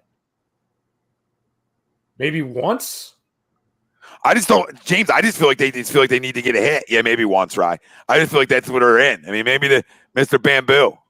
Well, to your point, Tom, with as bad as the hitting has been, I don't know the next time, and I guess this might be Girardi's thought process. I don't know the next time we're going to see a guy on second and third. Like, I don't know. I mean, we Isn't should. that crazy To hit Kevin Gosman. We should, yeah. Like, that's the crazy thing. Like, given this lineup, and I know it's not 100% right now. Like, but to your point, Tom, back-to-back strikeouts. One of them looking. You got the automatic outs. If you have automatic outs at the bottom of your of your lineup, that's troublesome. And that's what it feels like. Yeah. There you go. We're actually not behind in the count on this one, Tom. No, nice.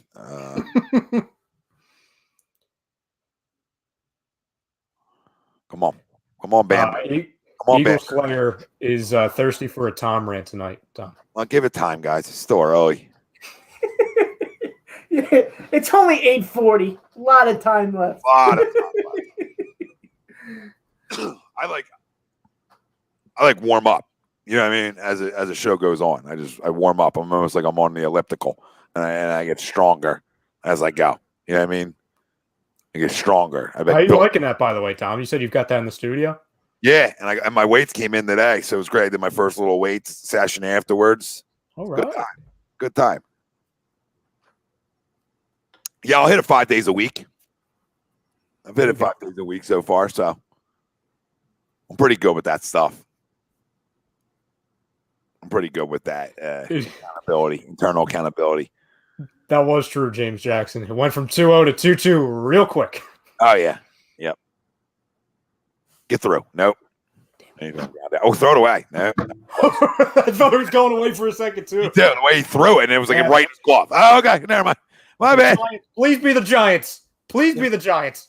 Homer Simpson, me and Tom. Yep. Just backing up. Sorry. Backing up. All right. Back to the Sixers. Down 1. About minute 40 left. Oh, that's going to be probably good.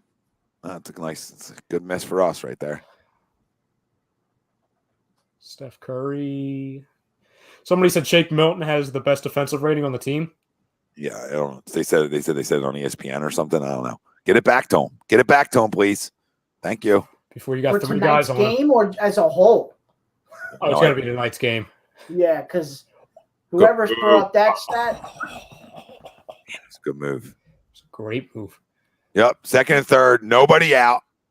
Oh, it's disgusting. And I'm going to tell you guys this. For the Phillies, we're like, I'll wait for the minute to run out here. Go back to Phillies. Shoot that, Joe. Oh, great fake there, Joe. Oh, little Kawhi roll. Was that Kawhi? Kawhi roll. Toilet flush. Going out toilet flush. Joel with 15 now. First 3 of the game and first make. Good rebound, Tease. He gets that shot off so damn quick. Oh, he's the best at that, dude. I'm not saying he's the best shooter of all time. I'm just saying he's the best at that. I mean, he might very well be the best shooter of all time. Larry Bird's pretty good, though. There's great shooters that I think people disrespect a little bit. But he's in the top 3 to 5 of all time. Like all them guys you can make an argument with, like Larry, Ray Allen, Reggie Miller. Like, you know what I mean? You can make an argument. Steph Curry. Like, you can make an argument for all them guys. They're all great shooters. If them guys played in today's NBA game where it's more wide open, or, are there numbers to hit? You know what I mean? I don't know. That's what I'll never know. But he's a great shooter, that boy Joe. That's why it's one of the many reasons I don't get into the whole best of all time, best shooter of all time, because for one, I never saw Larry Bird play in real time. You know what I'm saying? I've gone back on the YouTube and seen all that, but But there's people who can actually have that conversation because they've seen both of them in real life, like in real time. Absolutely. That's why I kind of like sit back and be like, hey, so and so, who do you think? Because Reggie was great, right? Reggie was great. Yeah. I mean, Larry was awesome. Imagine if Larry played in this era of basketball, shooting the three. Yeah. As a 6'10" guy, like he could. I mean, Larry wasn't small. Larry was 6'8", 6'9", whatever he was. Larry wasn't small.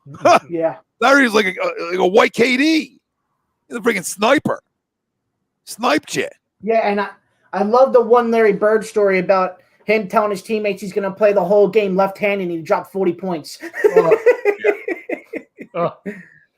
So our leading scorers at half, Embiid with 17, Seth Curry with 15, and Matisse Thybulle with 7, Danny Green with 6, Burke with 6, Shake and Maxey both with a bucket, and for the Warriors, Steph Curry with 20, and Damian Lee with 12, and Andrew Wiggins with 8, and then that's really all that matters there. When it comes to them. Are they really? That's awesome. I mean, I trust Rob Motti too. I don't think that's fake news. Fire. No, 2-0. Yeah, they are. I just heard it. Just went back. What happened to Alden Smith? What's going on with Alden Smith? Alden Smith. Let me see. Alden. The Eagles sign him? No. He was on the. Alden Smith is wanted for second-degree battery that allegedly occurred on April 17th in Louisiana. And I think he just signed with the Seahawks, right? Yeah. When in Rome. Yeah, he signed with Seattle on the 15th, and he got charged with second-degree battery on the 17th. Oh, okay. Good stuff. Yeah, it's an interesting weekend. David Hale got the first out, top 5. Still 2-0. Phillies have 4 hits, no runs. Figure out a way to scrap this game out. And they didn't get that big hit from Bamboo Miller on the pitching change. So you have that. So that didn't do us any that didn't help that move as we look back on it now, which is Torrey, who's at the game. I think Crone's at the game too. Torrey just said that there was an F the Cowboys chant, an F Gabe Kapler chant, and a Fire Howie chant. So they're down 2-0, but there's a lot of chants right now happening in the bank. Yeah, a bunch of rabid dogs out tonight. Of course, she's at the game. Of course, he's at the game again. Of course, John Coyle's at the game again. I mean, my goodness, it's not even full baseball nights yet. Like that for me. Like, I've been asked to go to a game 4 times. I'm good, dude. I'll talk to me when it's like 90, right? Like, you know what I mean? It's not 52 at night. Like, I'm good. Especially in the upper deck when it's friggin' windy. Like I know a couple people that went this weekend. It was like 50 degrees and the sun didn't even come. I'm like, why? I'm not doing this. Like, they put their jackets on. Yeah, like no, that's not baseball. Like I'm not wearing the winter coat. I'm good. Yeah. I'm not doing this. 2-2 count. David Hale's an ugly guy. Jeez. Oh, put that on a t-shirt. Not a good look fella.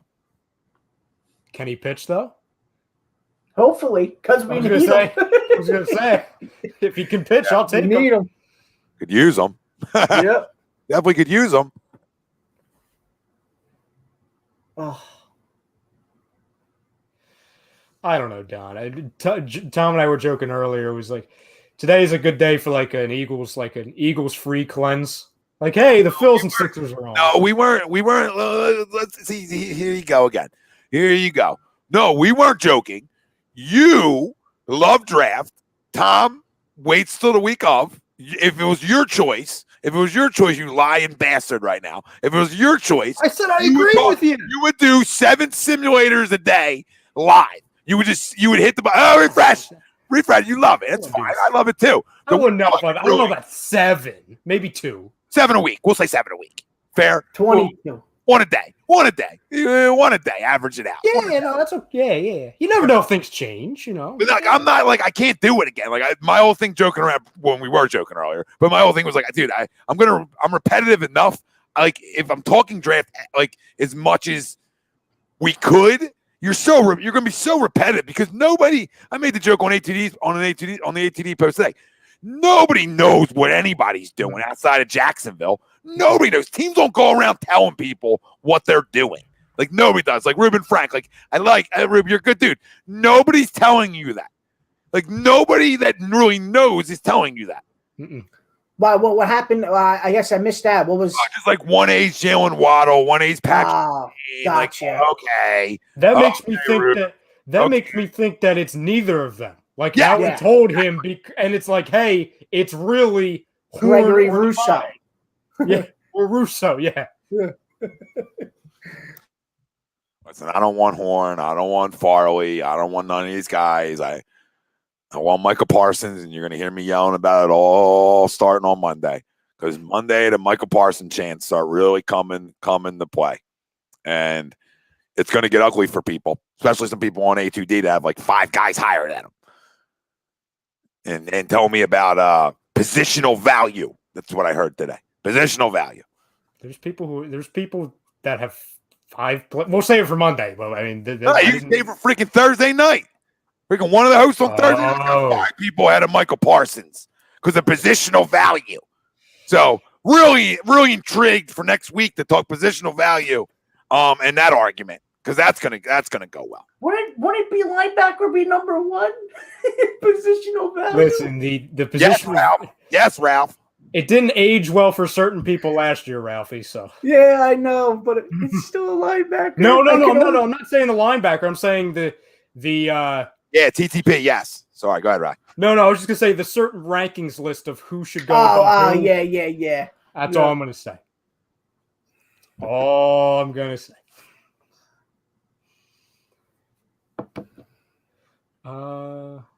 He valued me today.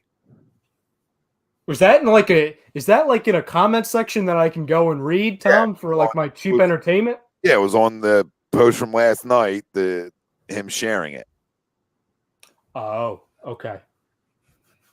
Well, I'm going to do a quick scroll. Hey, Don, what do you want for 7? Yeah, I don't know why we'd want. I don't know. I can't with the Eagles right now. Yeah. Next week I'm already geared up for next week for the heartbreak that's going to come on Thursday night. So. Yep. Bottom. We're going bottom 5. At Citizens Bank, still 2-0 Giants. Though good by David Hale. Mo Bamba. Is it the Mo Bamba, Ralphie? No. What's Doc's obsession with Mike Scott? Here we go again with the Mike Scott. Who's going to play instead of him? Mo Bamba? Who's going to play instead of him tonight? Oh, look at this Giants fan, Ralphie. Yeah, man. Decked out. Got his PJs on. Awesome, man. You should be happy he has a mask on. I don't want to. Doesn't reveal his true identity.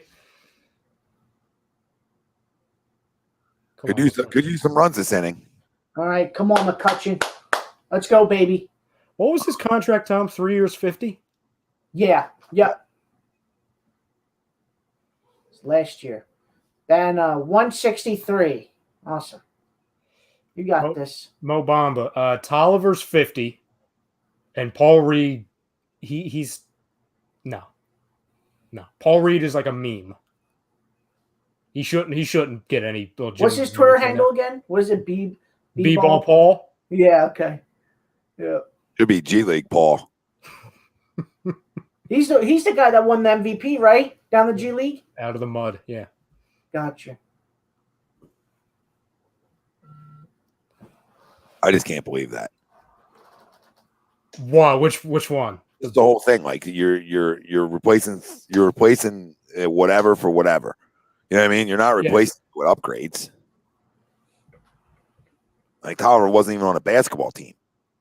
No, he hasn't. He hadn't played in like 15, 16 months. Like if you cut Mike Scott, somebody's going to pick him up. I'm not saying he's any good. I'm just telling you somebody's going to pick him up. He's more of an NBA player right now than those two guys are, and that's not saying much, but McCutcheon walked, leadoff walk. Come on, Reese. Paul Reed did not look better in his minutes, Robert. Come on, guys. Look like a fucking dog on a hardwood floor. We're going to say he looks better in his minutes. Can't stretch the floor. Come on. Come on. Somehow, some way, every single reaction show, we get into the Mike Scott. Everyone. Like every single show. I don't even like Mike Scott. So, like, you guys make me act like I'm defending his ass. Like, and I'm not. We know what he is.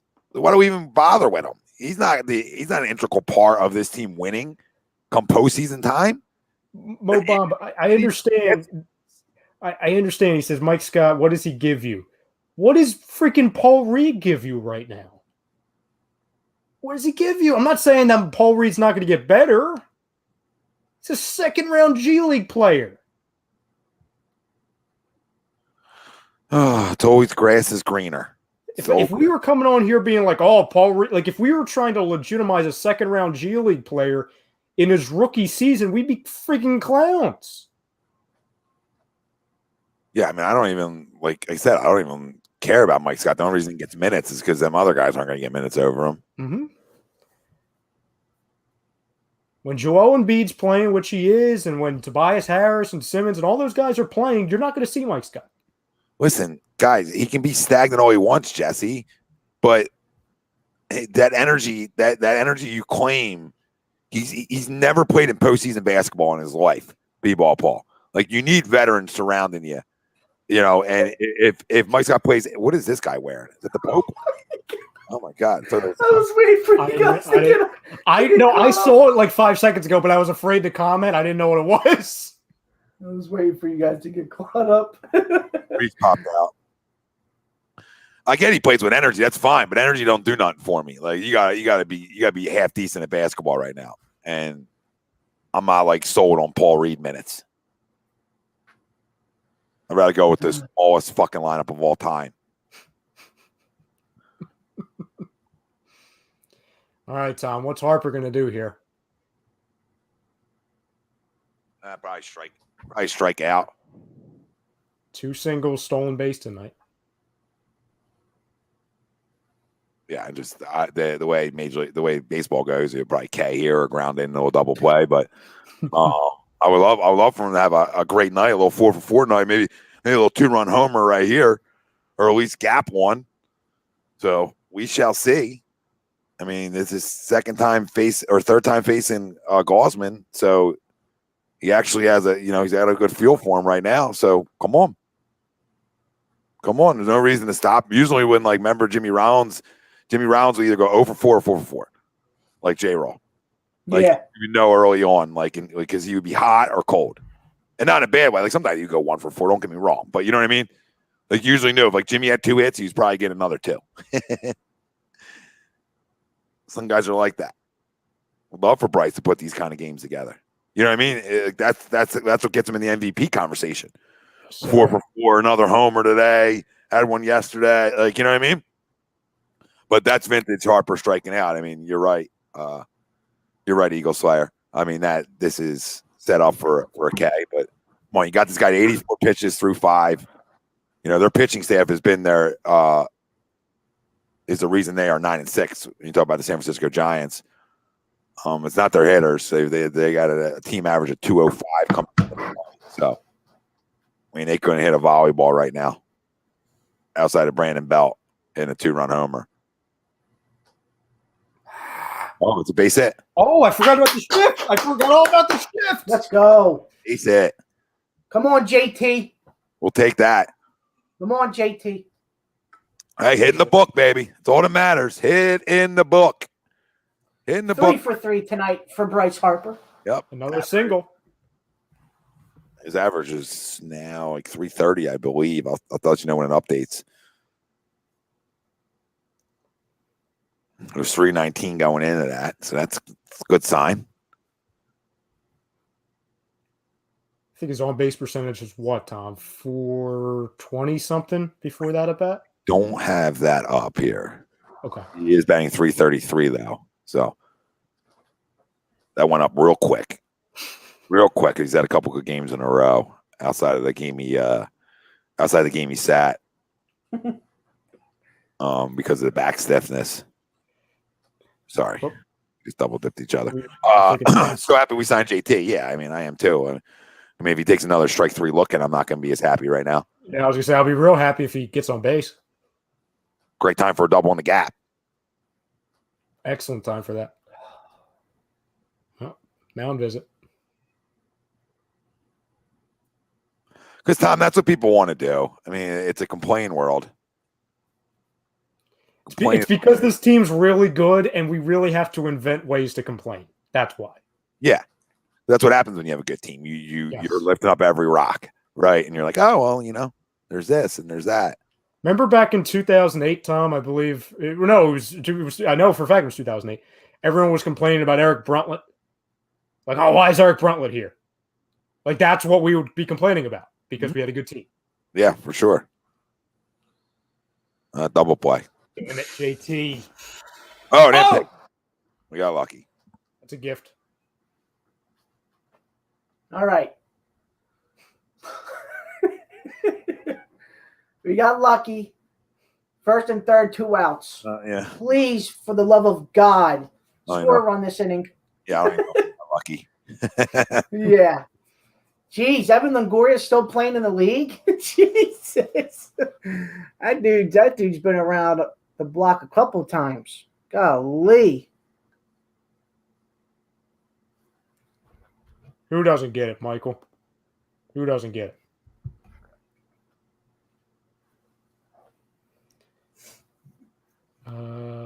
Bry, need to hit with men on and 2 outs, need to do it. Yeah, Bry. Well, not only in this game, but going forward.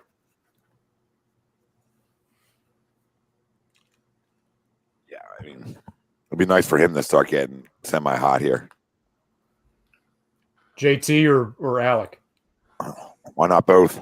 I thought of that as soon as I asked that question, Tom. Come on. Please. We'll be back to the Sixers in a minute, family.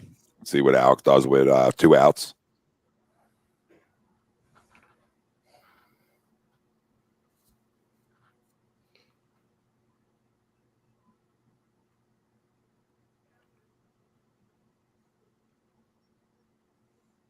Who's the hell's Paco?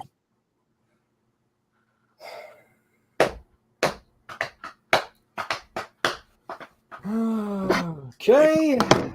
Another Back to missed the opportunity, and I am officially changing the friggin' channel. Yep.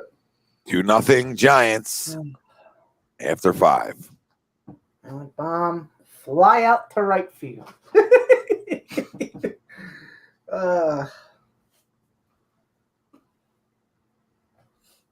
McCutcheon got on. Reese got out. Then Harper hit him over. JT got lucky. It wasn't a double play. Christ. Yeah, it's not getting that 2-out RBIs win games, and then doing the little things win games, right? I mean, you had that chance in bottom 4 to, you know what I mean, to cut that lead or at least Yeah, second and third was no outs. Yeah, I agree with that, Tommy. it's an opportunity. If you do it, if everybody does their job, right, it's a 2-2 game, right? And that's just being That's just being a contact guy, being contact guys. And you didn't get either of it there. And that's the difference from winning and losing baseball games in this league. And that's not saying they're going to lose this game for sure. That's just why you're down 2-0. Mm-hmm. It's every opportunity to tie this game back up. All right. And back-to-back strikeouts in them spots are killers. Because then it forces your manager to have to do what he did. You put him in the spot to have to make that decision. You can't bat your pitcher there. You can't. You almost can't do it. right? I mean, that's my thoughts on it. You can't bet your pitcher there. So I agree with you. because other guys didn't do their job and it puts you in a bad spot.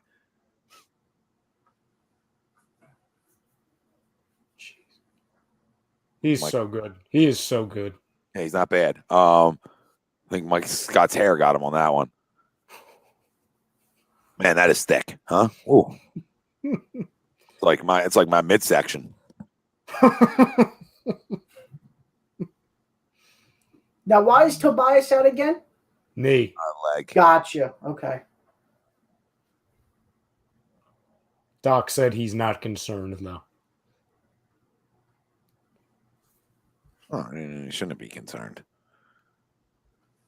There's been no MRI of bad news, so you know what I mean. Mm-mm. And like I said, there's no official diagnosis. Sixers down 3. I'm sure people, got the freaking pipe in their car, windows up, car running. Just ready to call quits. Man, Seth, you got to make those little floaters, my man. Yeah, I mean, his little quick start went away fast, huh, guys? Yeah, I mean, he's shown glimpses here or there, a big 3 here or there, but other than that, a lot of missed opportunities. His mid-range game's almost atrocious. And makes zero sense to me. It makes zero sense to me. Like his floaters and stuff are really bad. Awful. Good. Shoot that. I got no problem you shooting it. You already made one. How many has he attempted? I think he's only attempted 1. That's what I mean. I think he's 1 for 1. Oh, get in. Nice little roll. Nice little roll for the big fella. 2 Kawhi bounces tonight. Yeah. Give him 19. Sixers down 1. I will definitely settle for that shot over to 3 for sure. I'm sure Scott will get crushed for that. Yep, here it comes. Wait, look. I can see the wave of comments coming. I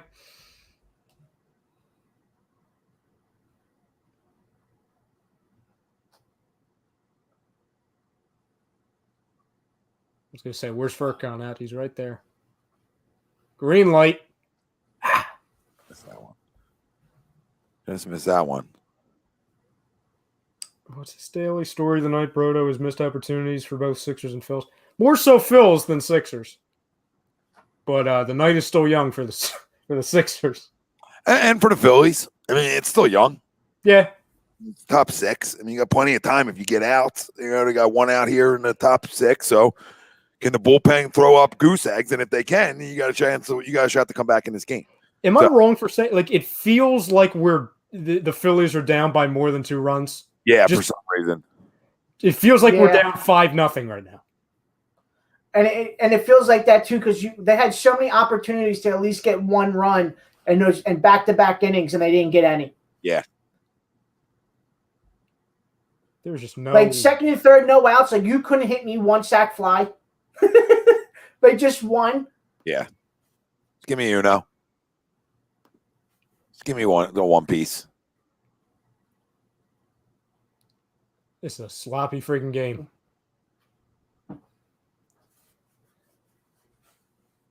Two outs. Top 6. Nice. My God. How much do you think that pizza cost? Right. $9? Wait, is that the same? That's the same people from earlier. Is that B-roll or are they having more? That's the same family from earlier, Tom. How much do you think that pizza is? $9? $12? I mean, it's at the Wells Fargo, so it's overpriced. Okay, Ferk. Oh. Yeah, they definitely B-rolled that. That was from earlier. That was the same one we watched. I was gonna say that kid's not eating another one of those slices. Pizza's bigger than him. Save it and take it home with you. A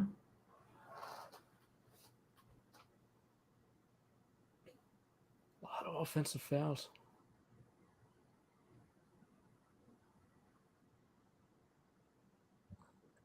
Take them. It's a foul. Stop it. Sit down. Sit down. And we're going to the TV timeout. Yep. Back to the Phillies. And back to Phillies baseball. Yep. Man on first, 2 outs. He bunted for a hit. And Crawford up to bat for the Giants. Batting a whopping 180.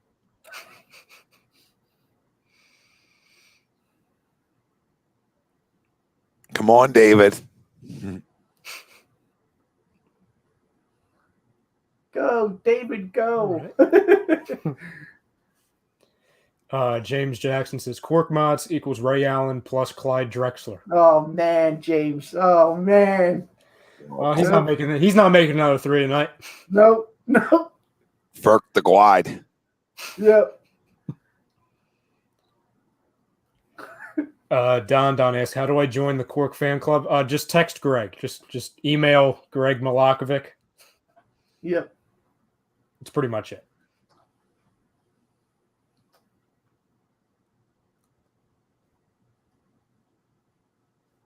And I think it's text Greg and then 2 reasons why he's better than Ray Allen. Yeah. For everyone keeping track, by the way, we have not seen George Hill in a while. How many minutes has he played so far? What is 7, he gone? maybe. Gotcha. He has played 5 minutes and 43 seconds for exactos.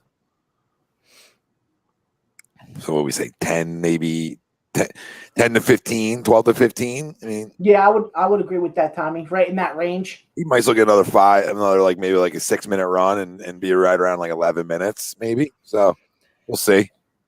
Jordan chimes in. Thank you for the super chat, by the way, Jordan. Thanks, Jordan. Thanks, Jordan. I don't know if I agree with this, Jordan, but we appreciate you. He says we need B-ball Paul or Tolliver. Oh, we got a Tolliver mention to play over Mike Scott. He's played 16 minutes and is 0 for 1, no rebounds, no assists. What is he even doing out there? He's getting his cardio in. He's running around. Getting a nice jog in. Yep. I think not you, Jordan, but I think you guys at home think we think Mike Scott is good. Like we know Mike Scott stinks, but we don't worry about Mike Scott. Yeah, I'm gonna have other fish to fry come postseason. Yeah, Mr. 2-5.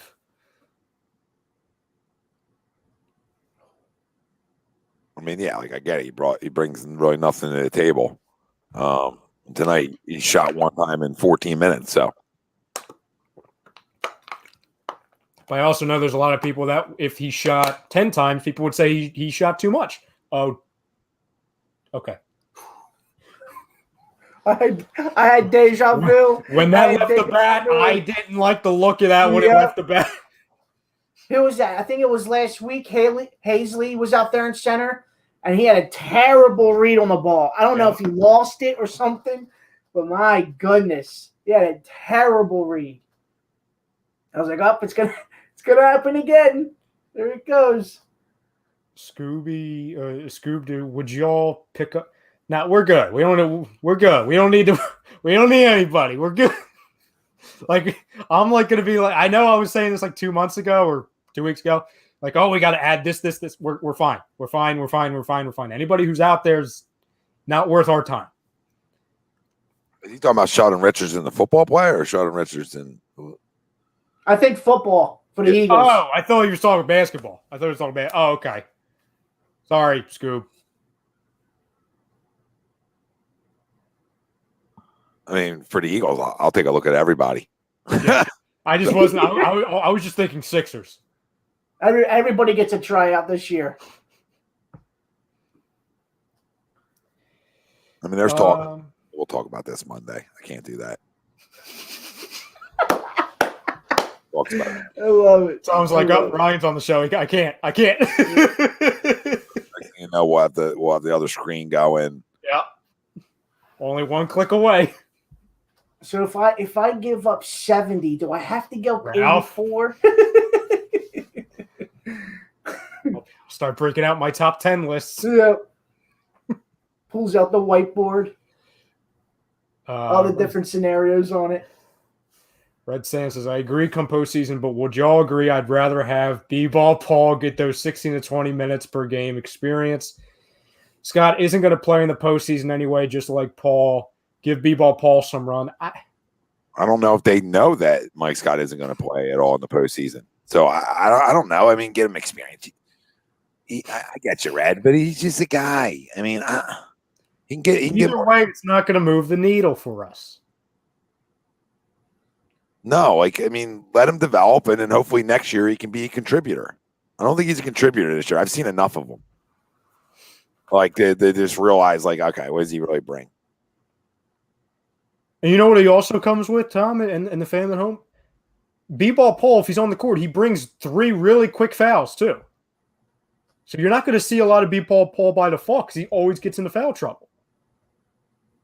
It's like, who was that guy on the Sixers a couple years ago? Jonah Bolden. Remember him, Tom? Yeah. And he would always, as soon as he get on the court, he'd get like 2 quick fouls. He'd always be in foul trouble. All time. That's Paul Reed right now. Oh my God, is he staying back? He's Thibault, man. Holy smokes! Whew. What a recovery!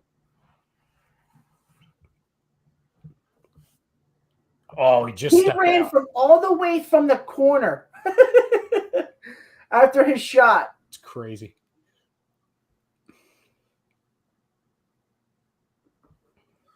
Yep, that's why he's a good pick. Mm-hmm.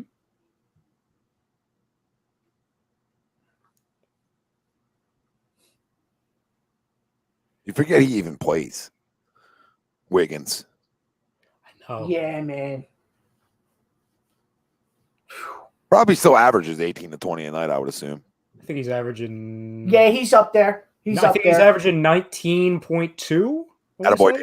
Attaboy Danny. Yeah, right. That's like it's just what he is. Like, he'll score. He's got 10 now. He's, you know what I mean? He's a double-digit walker. He just never panned out to be what people thought he could be. Still a good player to have on your team, though. You know what I'm saying? If he's like your third option. Yeah, like if they had Clay too. Like right there. Right there, yeah. If they had Clay as well. So, like, I get what they were planning on doing if Clay was healthy. Like, they were planning on running those 3 out there with Draymond and then Wiseman. Like, I get what they were trying to do. Oh. It's just, what was that? Yeah, almost put Wiggins in almost like a Harrison Barnes type of situation for Golden State. You know? Yep. Which is funny because just be a spot up shooter. You know, just sit in the corner and wait your turn. Sit around, buddy. Yeah. Get open. Don't worry. You won't have to force anything. Yep. It's crazy too, because like you just think about the Timberwolves, like they had those 3 guys all together and they still couldn't win nothing. Like or even build a team around, you know, Karl Anthony Towns or even Wiggins when they were both there at the same time. They made the playoffs 1 year, and that was with Butler. Yeah. Yep. And then they traded him. Makes you think. Makes you think, huh? Yep. It also makes you think, like, not to crown the Knicks at all, but I remember, and I was, you know, one of those many people that, like, I didn't understand the Tom Thibodeau signing because obviously of how it worked out with Chicago and then obviously Minnesota, but with what he's done with New York, it's like, oh, well, maybe Thibodeau wasn't the huge problem in Minnesota. Maybe it was the players. Yeah, how about breaking news? Mickey Moniak made contact and grounded out the shortstop. Awesome.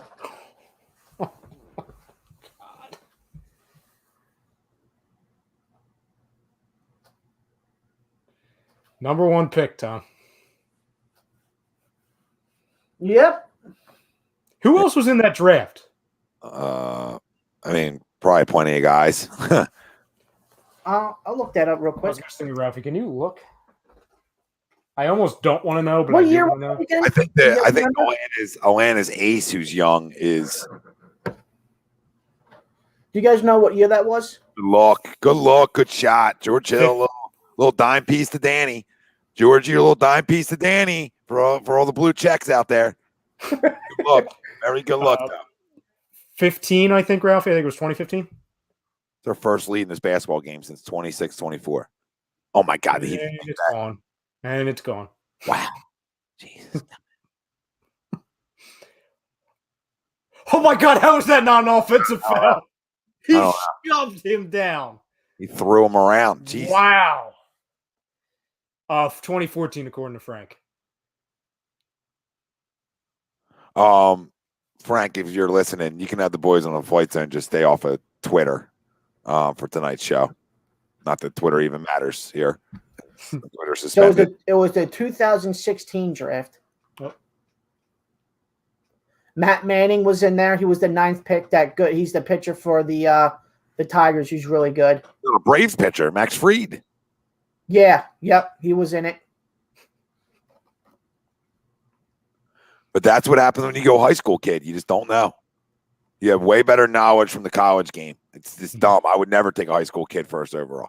That's what you were saying. I remember the exact video you did, Tom. It was one of the first videos you ever did. Yeah. So you were sitting on the front porch. Yep. And you said the same thing. You're like, I like the kid, but I don't love the whole high school mentality type thing of going to get a high school kid. Yeah, because dude, like, there's, I mean, guys out there listening to chat have played with guys that are fucking pimps and go to college and struggle because it's the off speed, right? And we're seeing him struggle with that. It's the all speed. It's not hitting a fastball. It's the all speed. You know, the all speed from high school to college is a big time difference. And you imagine college to pros. So, I mean, you need to me, I need to see you do it at least that level before I take you number one over fucking all. You want to take him in the first round? You want to take him 10th overall? Fine. But yeah, number one overall is different. Number one overall is different. Oh my God, is this true? Nasty. Nizzle 6'10". McCarthy just said it's been 25 at bats since the Phillies center fielder has had a hit. That's not a surprise. Nick Maton singles on a fly ball to left field. Matt Joyce pinch hitting for David Hale. So Phillies with a man on first, 2 outs. Stop me if you heard that before. Have they shown the pen at all, Tom, of who's working in there right now? No, because I just have it on. I don't have the game on. I just have the, what do you call it up? Oh, this. I switched over real quick. I'll let you know. Same.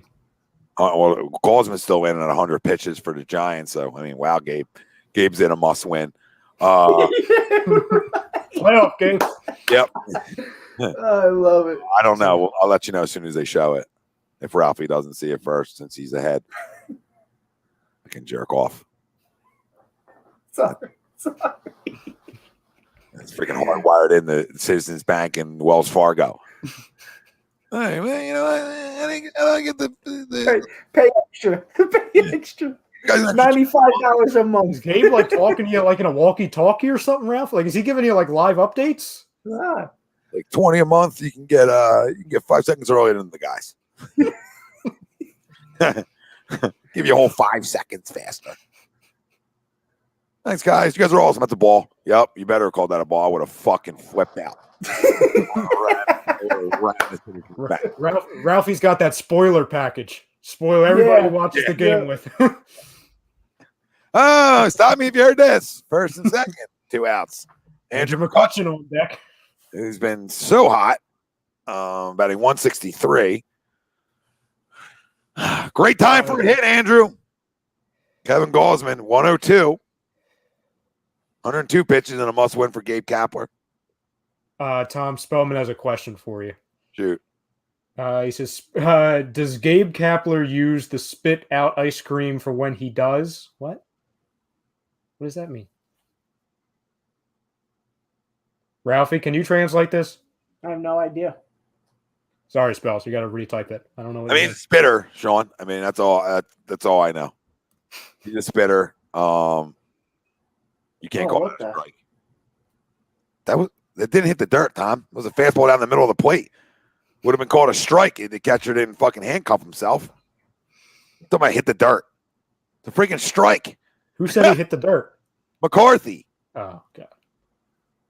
Straight. He's like, I just thought it bounced. Dude, it's a fastball down the pipe. You're not going to call it a strike because the catcher. Oh. Yeah, it's a strike, though, but he's not going to give it to him. Spellman, I know what you're saying now. I'm not reading it out loud. I know what he's saying. We answered your question, though. We answered. You know what we're saying. Don asks questions. Do y'all plan on going to any Sixers or Phillies games for the remainder of the season? Sixers, no, because I'm not paying $550 for like a pair of tickets. Phillies, yeah, of course. Mm-hmm. I will echo what Tom just said. I'll probably be it 3 or 4 Phils games, but I doubt Sixers this season. Yeah, I'm not sitting up top for down low money. Mm-mm. Good hold. Ralphie? Phillies games, yeah. I'll try to go to some. Why do you Six? Obviously Sixers, yeah. 3-0 count to Andrew McCutcheon right now. I mean, Ralphie, why would you even go to a Phillies game? I mean, you know what happens before the people at the game even know. Yeah, right. For the people keeping track at home, 3-0 count to McCutcheon, 105 pitches. For Gaussman, here's 106. Ball 4. Wow. What? Wow. That's such a bad call. That's terrible. That's terrible. Oh, is it CB Buckner back there? Oh, fucking Yeah. fucking blind as a bat. Just when we have some momentum, it gets taken away. Oh my God, CB.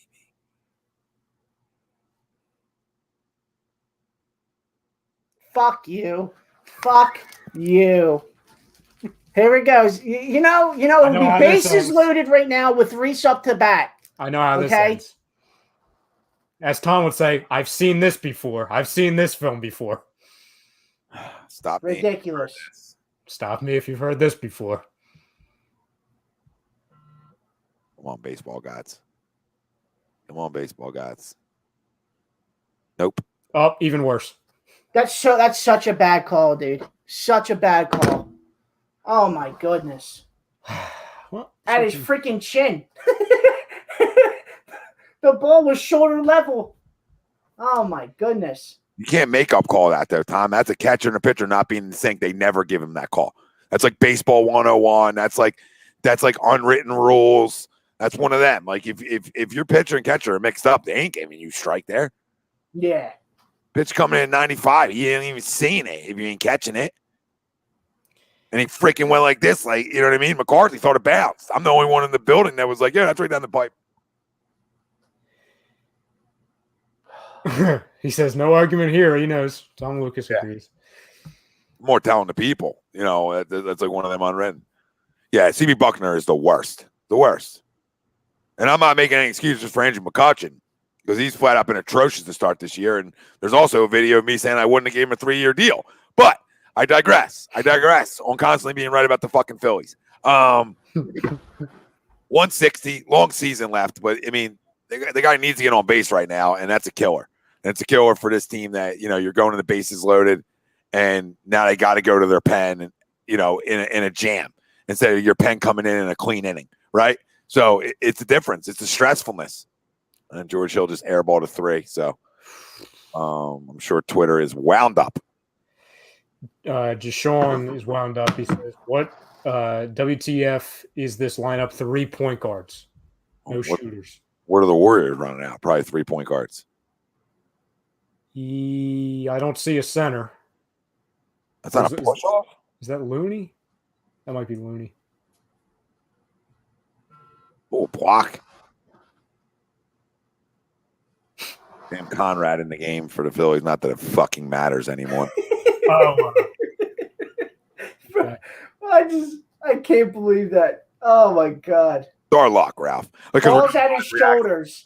Because we're doing live reactions too. It would just be our luck. You call that, you pussy. You call that, you loser. You're like the woman ref. You're blowy. You're blowy. You're a blower. You're blowy. Here we go. Like I said before, Don, just a guy, solid vet. He'll be fine. He'll fit in. He's got 2 blocks. Got 2 blocks tonight, by the way, in 10 minutes of run. Who got teed up? Tease? Yeah, no, it was a loose ball foul, but it's before the inbound, so they get a free throw. They get 1 free throw. Oh, but that's nothing? I was going to say, we better be walking the floor. my God. I was going to say, we're not going to see George Hill for another couple weeks. Where's Bill Middlebrook? I think George Hill is paralyzed. Oh, my goodness. I remember that. Who did he say that about, Tom? I forget who it was. Is George Hill dead? It was like in the group. It was like Yep. in the group, and he like deleted it because everybody's like, dude, he just walked off the field. He's down. He's paralyzed. Yeah. I think he might be paralyzed. What? Who like automatically jumps to that conclusion? That's like a high escalation. Like modern medicine, they get to him quick enough. He's fine. Yeah. If they got to Alex Smith, then I feel like George feels okay. I got fucking 7. You got 48 surgeries, a possible amputation, fucking blood clots. I mean, everything.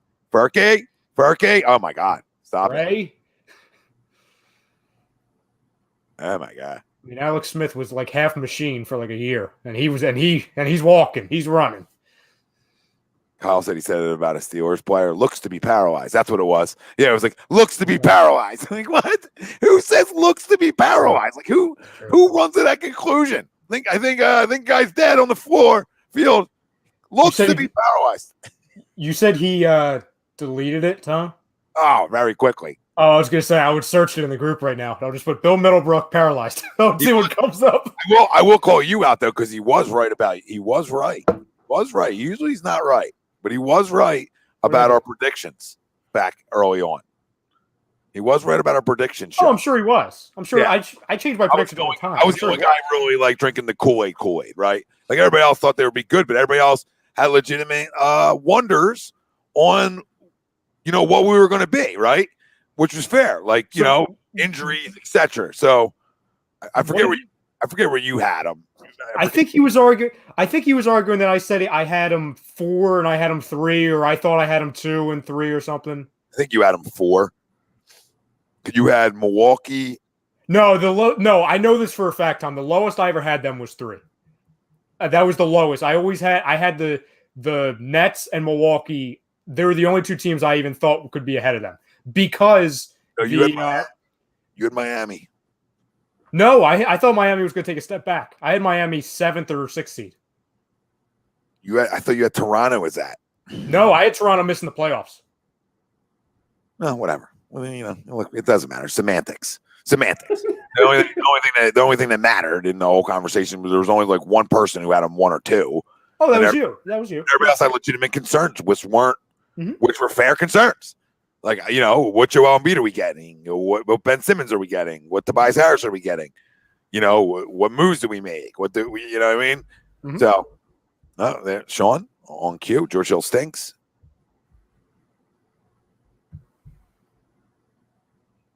Oh, no, he's making fun of the George Hill stinks. Okay. Right. Yeah, George is a solid veteran. Like I said, he's got 2 blocks in 10 minutes. So, I mean, look at that. I told you he's Pomsy. He's got no problem. He hasn't played in like 4 months. Like, give him time, everybody. Yeah, basketball shape's a whole. Basketball shape's a whole nother thing. Mm-hmm.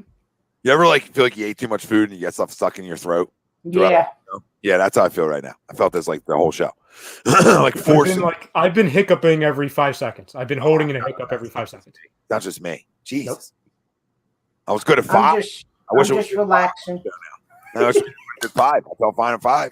Fuck me. Open the show. I didn't even say like or subscribe. I don't know what the fuck I was doing because I felt like something was stuck in my throat.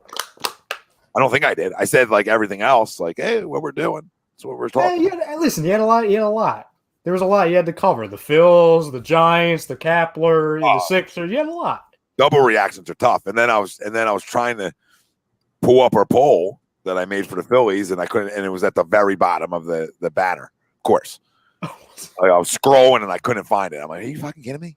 And then I was like, oh, there it is, I think. And it was like, I deleted it now, but it was like buried.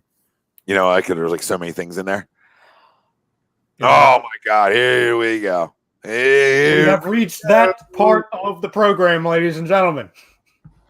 We reached the part of panic, people. Okay, listen, this is all that matters. You're down 5, going into the 4th quarter. We talk about it all the time. And I said it at halftime. I don't care about the first half of basketball games. I care about the second half, and I care really about the 4th quarter. Now, go win a basketball game. Okay? I don't care about the rest. Go win a basketball game now.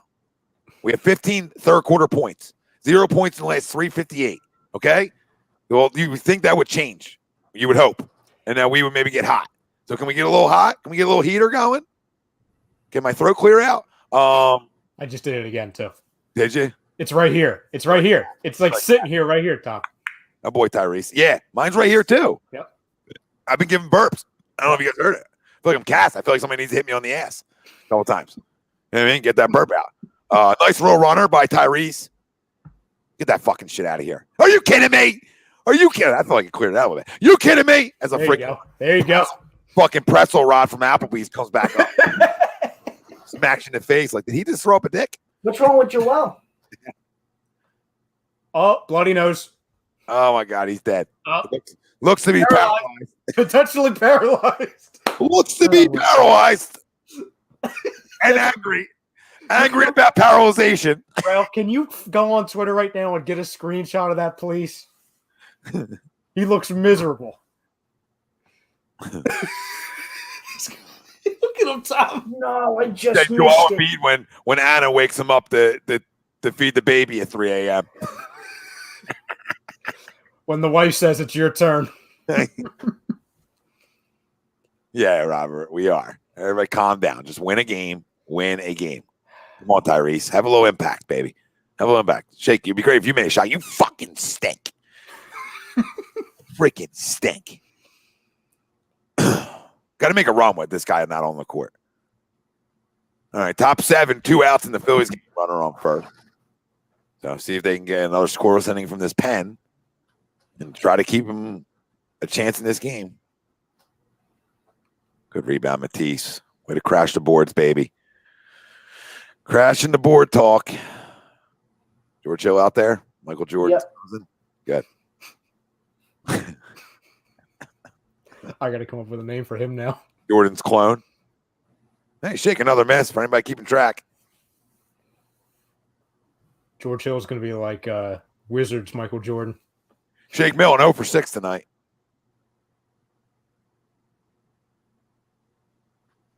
Oh, my God, Wiggins. Well, surprised Dwight didn't get a flagrant for that. Give it time, Ralphie. Give it time.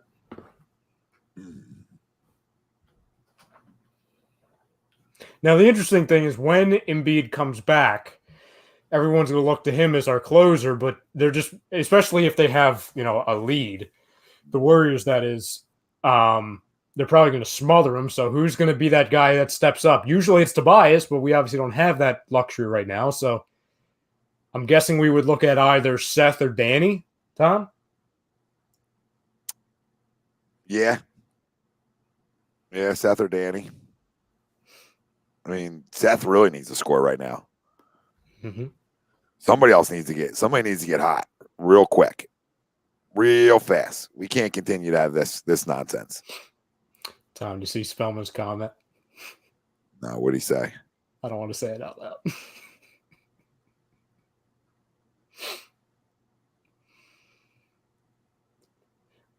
Oh my God. Oh geez. Yeah, see, I didn't. If I put that on the screen, I didn't want to get any texts.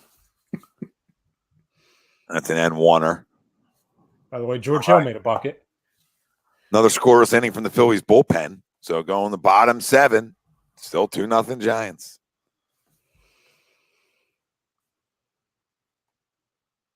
Oh, we'll put it on the screen. Or equal opportunity.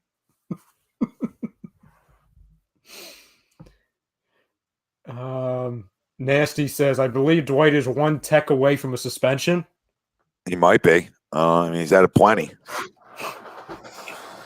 Plenty to go around. Yeah, how many do you have to get to a suspension? I think Go ahead, Ralph. it's like 5 or something. 5. I thought it was 6. 5 techs. I thought it was like 7. I thought it was like 12. Oh, okay. Well, Dwight's probably close to that number. He probably is. George.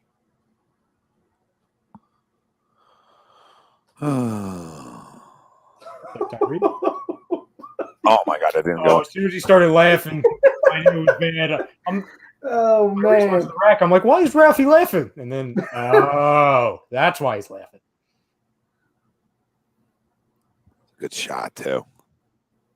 I'm saying they're doing everything right, but finishing at the bucket. Oh, God. Jeez, Kayvon Looney. My goodness. well, Sixers down 7.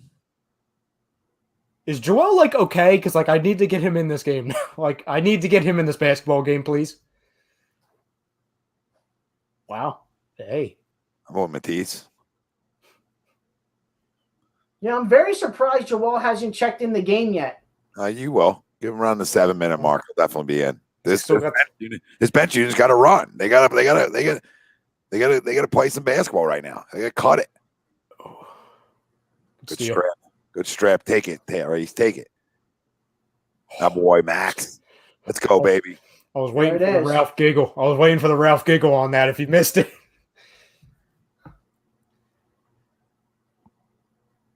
Maxey with 6 tonight. 3 for another steal from Matisse. Yeah, he has. That's his second steal of the night, Ralphie. And a block to go on top. Oh, that's deep.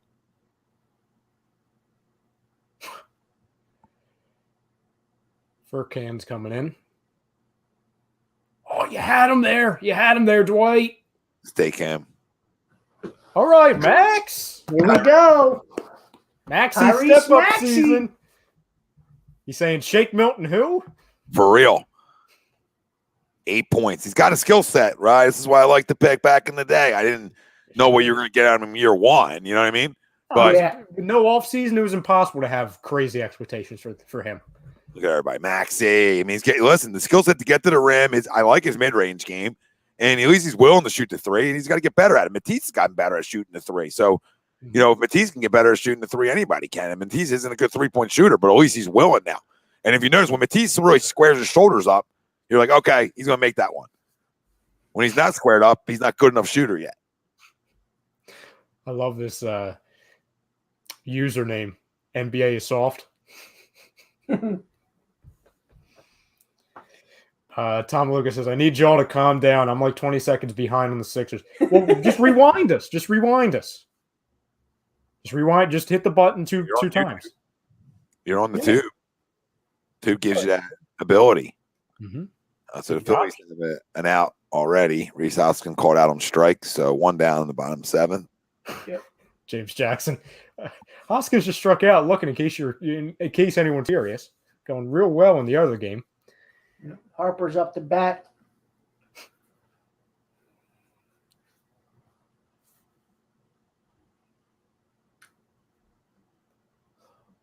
Oh, man. Yeah, Gavin, they do that. Warriors complaining.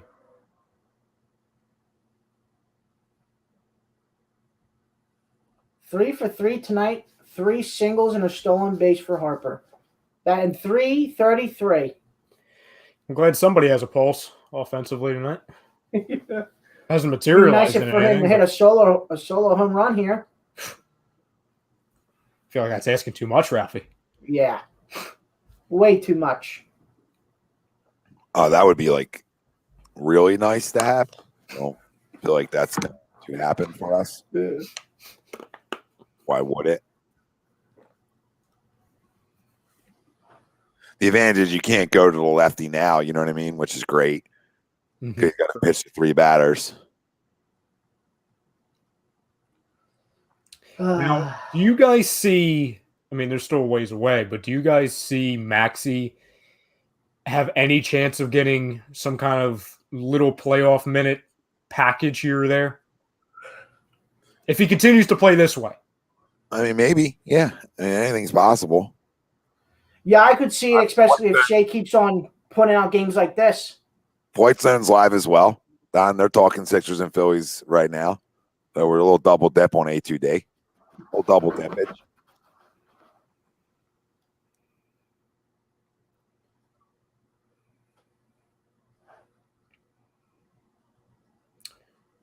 Stephen White says, not yet. Defense is a liability for Maxey. Yeah, I would agree there. Mm-hmm. Well, we'll just see how it plays out. I mean, if Shake's not playing well, that speed's a killer. Yes, it is. As soon as he's able to, like you said, have a little bit more range in his game, 3 points or even a mid-range game a little bit, stepping back and all that, he's going to be a really, really good player. No push-off there? Another push-off? I was going to say, you better call the second one. There we go.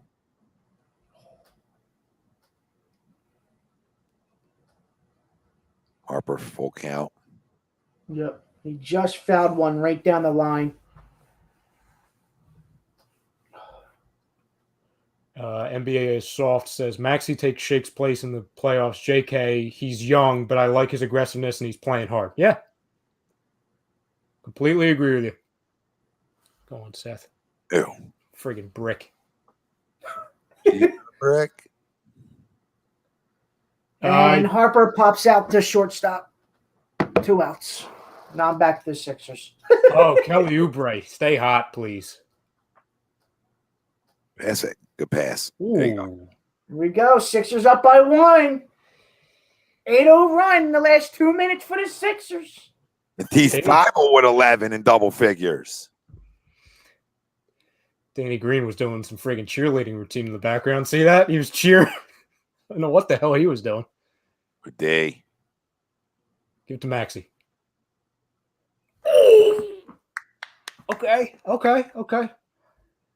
He's so fast. I know. Jordan Poole. Yeah. Didn't he play for your Lakers, Ralph? No, but he played for Michigan now. That's why. Oh. Yeah. I don't know if Don's in here because he's a big Michigan fan. So. Oh, he's lurking. Don's lurking. Yeah, I got the poster. Yeah, right. Yeah. Photo. Bet you Embiid back in now since Steph's back in. Bet he's back in within 30 seconds to a minute. Yep. They're waiting. There he is. Yeah, I'm good at my job. Tom might have the spoiler package now for the Sixers. No, I wish we did. The first time in history of A2D, that was before somebody. I know. It's like of all guys that's like behind, it's got to be your stream of God. Oh, Yep. I love it. Take it. Take it strong. I take it strong. Be fucking aggressive. Get to the rim. You get to the rim, you got a chance for your big man to get offensive rebounds. I'm a fan of it. And now Joe's going to the line 10 times. And when he's made 10 or more, they're 20-2. When he's made 10 or more, they are 20. That last night, yes. 2. And right now he's 8 for 11. And he's made his first. And now I know that I'm ahead of you guys because I had it on the what do you call it? On my computer for a second. Oh. It's the game stats, and it gave me faster than your television. I clicked off of that immediately. I don't want to see that. I was gonna say when he said he's already made one, I'm like, wait a second, did he just warp? Did he just go in? Did he just time travel? We're all real quick, the Bulls are up by 4 right now, and the Celtics with 15 seconds left to go in the fourth, 98-94. Anything else? Bucks are beating the Suns 90-83. That's entering the fourth. And that's pretty much it for notable games. Bucks are beating the Suns? Yes, going into the fourth. There you go, Joe. A boy. Yeah, that means the Suns might beat us on Wednesday night if they end up losing that game. Well, we're going to need all of our guys there. No. Oh, no. Tommy, I never understood why you would go under a screen. Like, go over it. Yeah, before a pick and roll with Curry, why are we going under screens? You know he's going to pull that majority of the time. Steph with 32, by the way. Yeah. Okay. Joel with 26. Tom, do you have the stat sheet up? I was going to say, how many fouls does Kevon Looney and Draymond have? Kevon Looney has 4 and Draymond has 4. Awesome. Jeez. That's good. That's good for us with Embiid. Yeah, I don't know. Two guys on him. No, we can stop him. I mean, he's in one of these moods. Ooh, oh, no! 11th straight game for Steph Curry for 30 points. Holy smokes. You can't make those mistakes. You can't make those mistakes.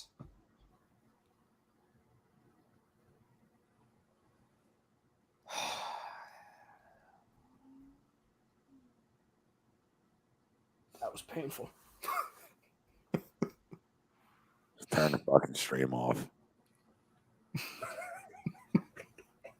Oh, we got that. We got away with it. We got away with it, Tom. We got away with it. They didn't score. We're back. We're back. And we're back. Still can't. Doc called a quick timeout there. Feel like I got a corn dog stuck in my throat, but we are back. Still. Awful. I mean, I shouldn't have had the 5 pieces of pizza before I came on the air. Yes, and speaking of awful, still 2-0, top 8 now. So Awesome. Phillies bullpen essentially did their job to try to keep this baseball team in it. And the offense, again, and no show. No show. Okay? Yesterday they were a fucking no-show essentially, and today they're a no-show. So, Go to the NBA here. so we're the opposite of what we thought. Ooh. Bulls up 4 with 2.5 seconds to go in the game. Yeah. All right. Little Bulls, no Zach LaVine over the Celtics. Okay. You know what's going to happen? Can I tell you something about the Celtics that worries me? Is they're going to end up being like maybe the playing game, right? And then they got to win like 3, right, to get in, something like that, right? Mhm. And they're going to be like UCLA. They're going to like get hot, and they're going to like. Oh my goodness! Could you imagine? Don't say that in Tommy? front of Ralph. Don't say that in front of Ralph. They'll get knocked out somewhere, but they'll make like a little run. You know what I mean? Yeah. Yeah. I really want to see a Celtics Nets series. That Really would be a bad. good one. Yeah, it would. Anywhere but at the Eastern Conference, obviously. Now, Like, I is would like to this see that series anywhere but in the Eastern Finals. play-in tournament set in stone forever, or is it just? It looks like it's going to be like this for a little while, Ralph. I mean, it's never. I mean, they could always go back. I don't know how I feel about it. I don't know. I don't like it. But I understand why they're doing it because, the money and the revenue and the ratings and stuff like that. I understand why they're doing it. But I don't get how a team that places 7 games under 500 still has a shot to make the playoffs over a team that's 4 games over 500. I just. What's up, Chrome? Chrome, are you chiming in from the game, brother? Say, how did he get service enough to? At least for me, I don't know about you, Ralphie and Tom, but every time I go to that stadium, I can't get on my phone. The service there is dreadful. Yeah, I'm sure if you have 5G now, you're gooch. But yes, that's usually the case for me too. I would assume that there's like, maybe 8,000, 10,000 people there is maybe a little bit better service wise. Forgot about that. Yep. Than 35, 40, I guess. That's my only guess there. Well, even though, I remember a couple years ago, Tom, remember when I think it was you, Greg, and I think Chris, we went to that the Eagles softball game there, and it was only there was barely anybody there, and that cell phone service was still awful. Yeah. So maybe it has nothing to do with the people. Maybe it's just the area.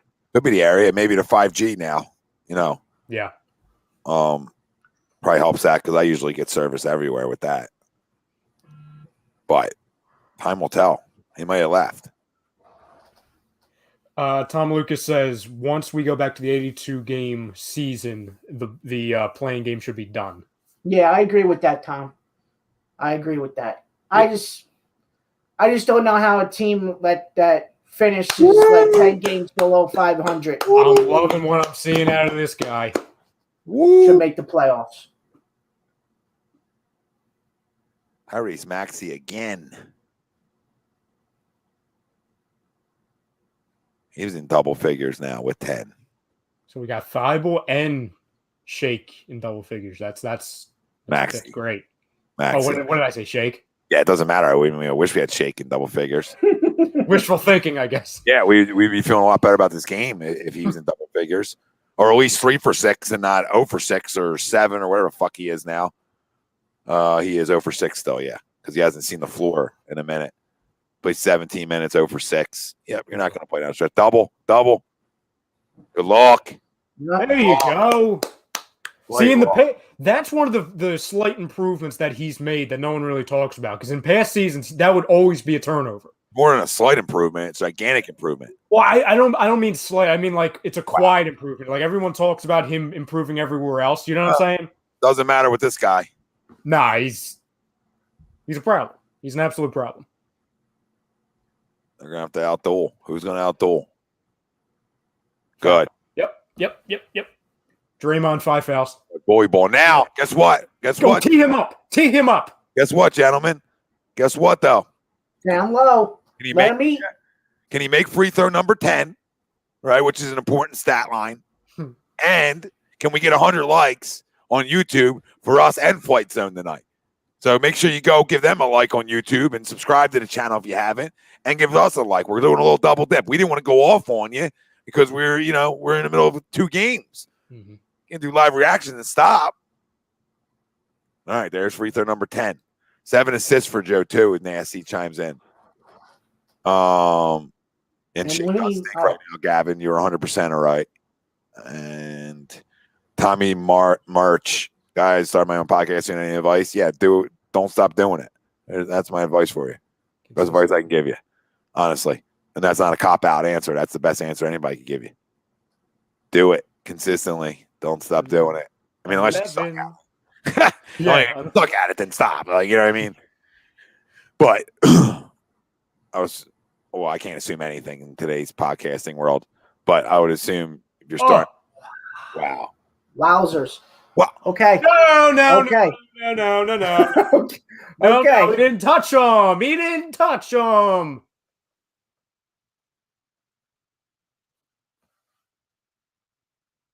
Oh, what? A little poke? He did a little this. He got him on the arm. Hate to say officials are right. All right, going bottom 8. Phillies bullpen another scoreless inning. Who would have thought I'd be saying that so much?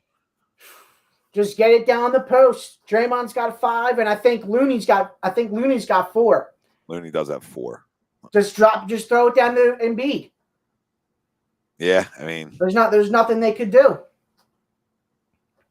There's nothing we can do because we can't stop this son of a bitch. There's no answer for him. Yeah, it's insane, man. This is where no Ben kills you. Oh, absolutely. And Ryan was saying at the beginning of the show, not having Ben in the lineup tonight, your perimeter defense just goes ghost. There's nobody on the perimeter that can defend that, outside of Ben on this team. Now, do you make the switch and see if Thibault could do anything better on Curry in these last 3 minutes just because of the defensive presence? I don't think anyone in this game.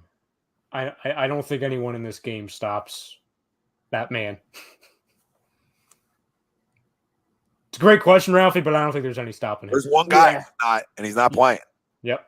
And I'm not saying he's even stopping him, but maybe he has 30 and not 37. Mm-hmm. Yeah. Dude's got. I think the last set I saw on Curry, I think he's like 7 for 14 from 3. Yeah, I know. Stephen White, Warriors 28 free throws, Sixers 16. Yeah, it's typical. It's the last 3 games at home. They've literally had teams go to the line more than us for some reason, and we're a team that takes the ball to the rack a lot. Joel Embiid has 14 over 16 free throws. Shake Milton has the other 2. So, just think about that for a second, peeps. Think about that for a second. Here's the most important minutes of an NBA game.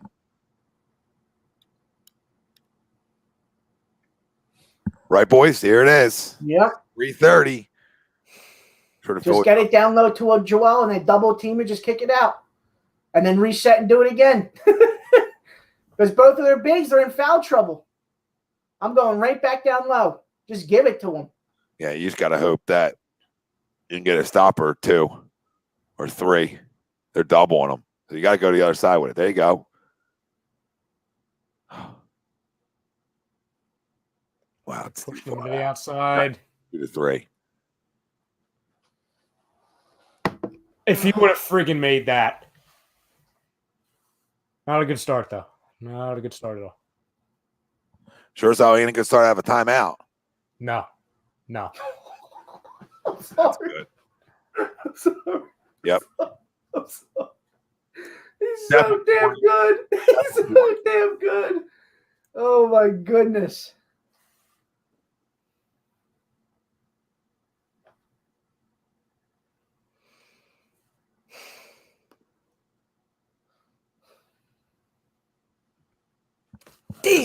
Damn it. This game's over. Yep, ball game.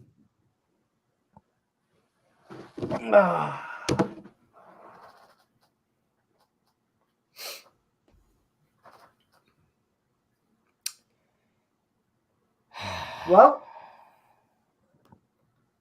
that sucks. Buzzsaw. That's such a buzzkill too. He's just such a bad man. Alec Bomb singles to lead off the bottom 8 for the Phillies. Whatever. Yep, agreed. Whatever. Where was that 3 innings ago? You know what I mean? Maybe 8 innings ago. Where's that single when there was a guy on second and third? Yeah. Both times, Alec. Yeah, I mean, there's too many guys disappeared in this basketball game. Our offense, our offense went really stagnant. Well, I was reading Ralph, you probably saw this too, that Steph, like statistically, the last 2 weeks is like the best 2 weeks of his entire career or something. Yes, it's something wild, man.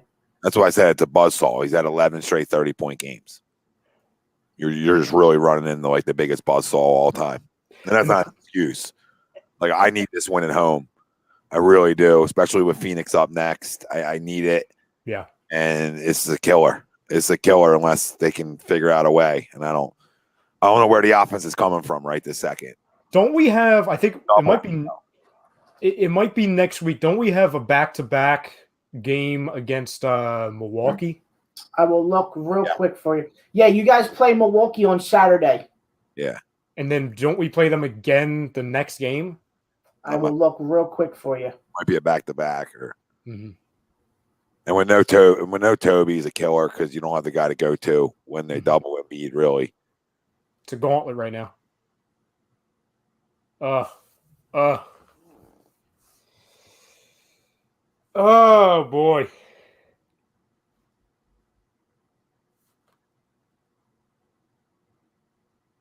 Chris Dunn says, trade Ben for Steph?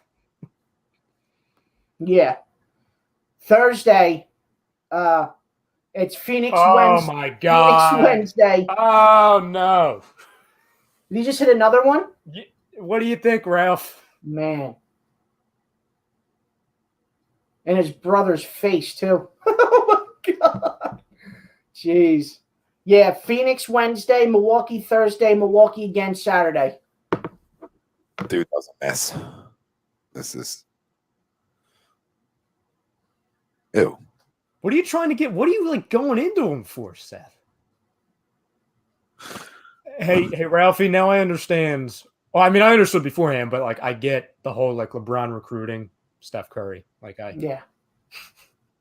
Full circle. The problem is too, Tom. It'd be one thing if it was like Curry's obviously doing what he's doing and we could just throw 3 guys at him, but then you have Wiggins just standing there. You know what I'm saying? Like, he's also a threat. I'd rather have Andrew Wiggins win the game for him than watching Seth. Oh, absolutely. And like they're doubling our big man, double him. Boxing won him a little bit.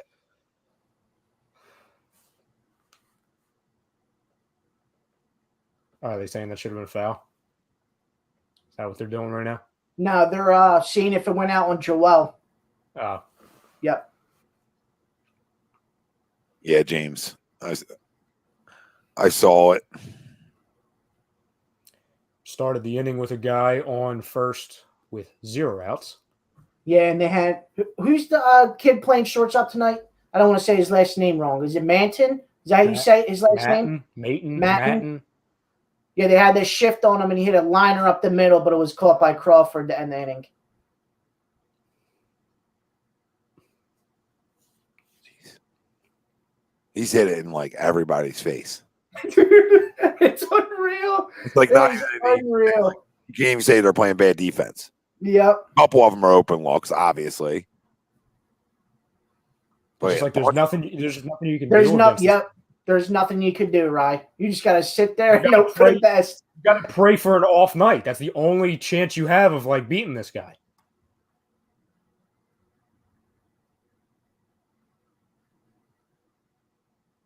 Looney. There you go. Looney, 5 fouls on Looney.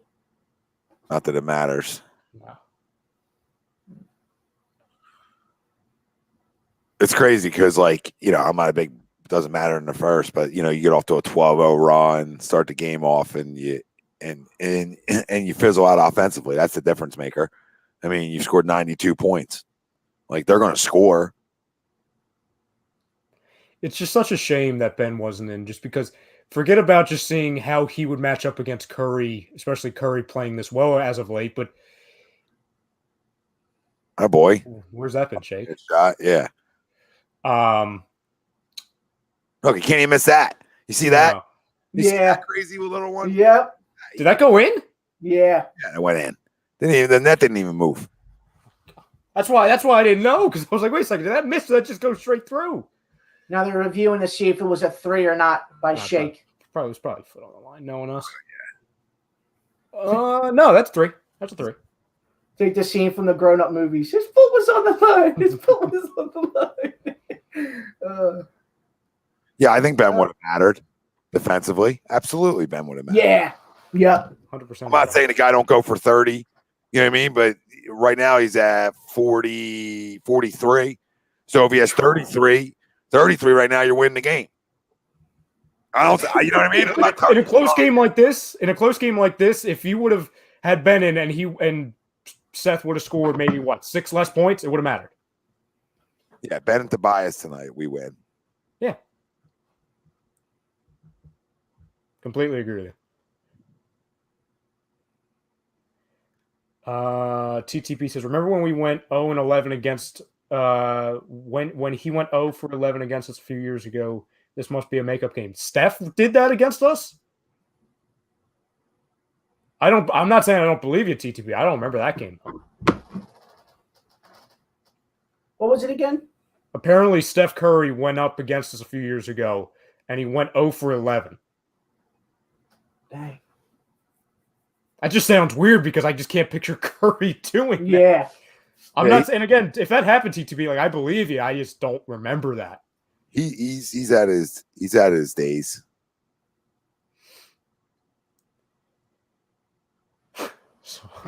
He's talking shit too. Ben needs to play better defense. He can't let Curry go for 40 points. It was in 2017 or 18. Okay, gotcha, TTP. All right, can we get one stop to give us some kind of false hope here? Walk. No call. No, of course not. Smother him. Smother him. Oh. I think that went off Looney. More reviews.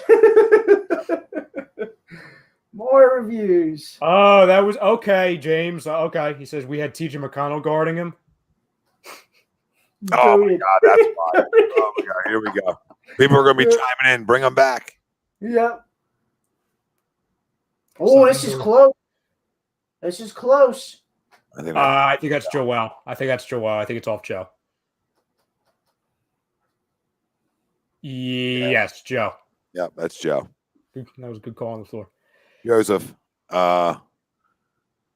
Missing Simmons' defense is tough. Really tough. Of course. And also with Tobias, too, to Mark's point, with them smothering Joe, this would be Tobias who would come into play. Yeah, listen, when you're missing your second best scorer, I still think it's a game you need to win. But again, you ran into a buzzsaw, and the buzzsaw is Steph Curry, and the buzzsaw is greatness who didn't miss. So, I think they should have went more boxing one on them and make somebody else beat them. But oh my God, this is unreal. This is unreal. On the ground. I don't care what anybody says. He is the greatest shooter of all time. And this is unreal, dude. What can I say? I mean, he broke my ankles just watching that. Okay. A little late for that. No, that's game. Ball game. Whew. Wow. George Hill might need to take a couple more weeks.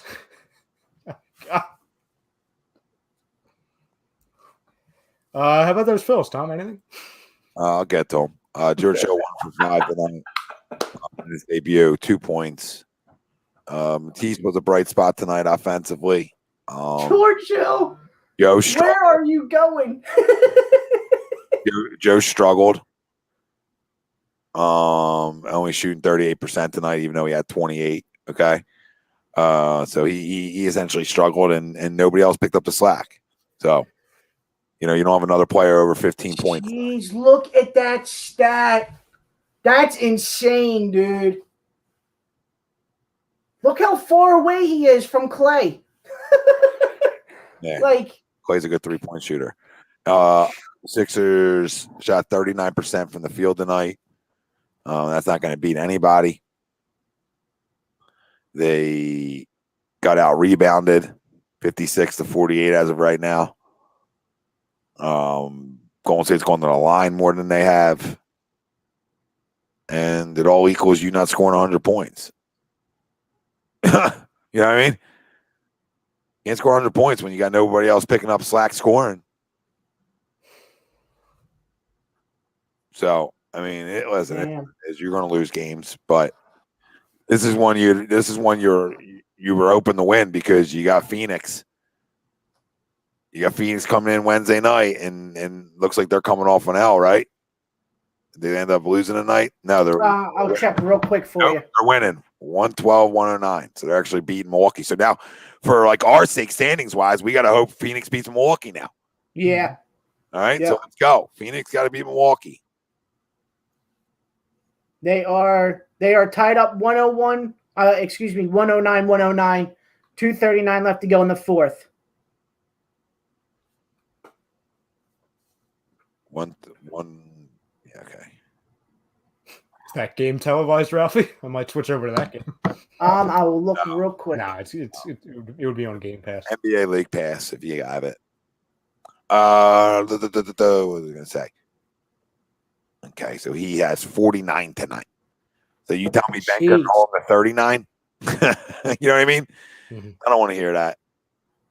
Nobody else produced tonight. This was a wreck. This is a train wreck of other guys stepping up.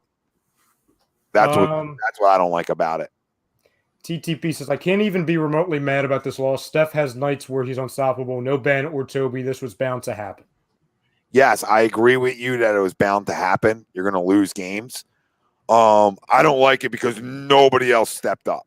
Like Matisse played well for Matisse, but like nobody else stepped up scoring wise, really. Like you're not even score 100 points in an NBA game. So yeah. I mean, losses happen, but now you got to come back and win Wednesday night. Wednesday night becomes a must win at home. Yeah, must win at home. Yeah, other than Maxey and Matisse, there's really no bright spot.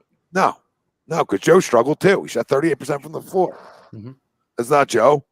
8 for 21. You know what I mean? Now are they both available on Wednesday night, or are they? I don't know. And Steph carried 10 for 17, by the way, from 3. 58% from 3. 58% from 3. 58% from 3. He shot 50% from the field. So he turned the ball over 6 times. That's his only weakness tonight. Joe turned the ball over 4 times. Shake turned the ball over 3 times. We turned the ball over 13 times, which isn't terrible. They turned the ball over 16 times. So, it's not like we turned the ball over a lot. We just didn't shoot the ball well tonight at all. Not at all. Not at all. Got okay from 3, essentially. You know what I mean? Ball from the floor, 39%. That stinks. Thank you, Eagle Slayer. Thank you. Thank you, Eagle Slayer. Oh, what did you say? 3 and 3 over what 6? When did it start? So we just won a game, I believe, at home. So when did our little bet start? Anybody remember that? I have no idea. I forget. I don't even know what bet that was. I might not have been on that show. Yeah, well, tell me again, Eagle Sire, because I'm pretty sure. Steph Curry over the last 5 games. 53, 42, 33, 47, 49. Please send me that. Thank you. Yeah, and he literally raped his brother tonight. You know, it's like a family crime. Like he literally raped him. With all due respect, like smoked him. Like Seth came out hot early, and then he's like, okay. And now you see what we have on the TV to watch, Tom. Ryan had to read that bullshit fucking stat from Twitter geeks, and everything shifted from then on out. And the basketball god said, watch this. I'll go score 49 and shoot 58% from 3. You know what's so funny, too? As I was reading that, I'm thinking to myself, if we lose, this is going to come back to this freaking stat. Abso-freaking-lutely. I'm like, this is going to hurt me. This is going to hurt me in the end. And here we are. And then the Phillies are in bottom line. And the L is about to be upon us, even though our bullpen went fucking scoreless. And good old Andrew Knapp coming up to bat. It went scoreless. Like your bullpen threw up goose eggs, and you can't come back and win this game offensively? Can't give him 2 runs. It's atrocious. That's fucking atrocious. You did everything you need to do tonight. And listen, everybody that chimes in with the super chats, we can't thank you guys enough because it literally drives the shows here at A2D, and there's 18 of them, and that's not even including all the extra live reaction shows we mix in. So, you know what I mean? That's just what's guaranteed to you. What's guaranteed here? You know?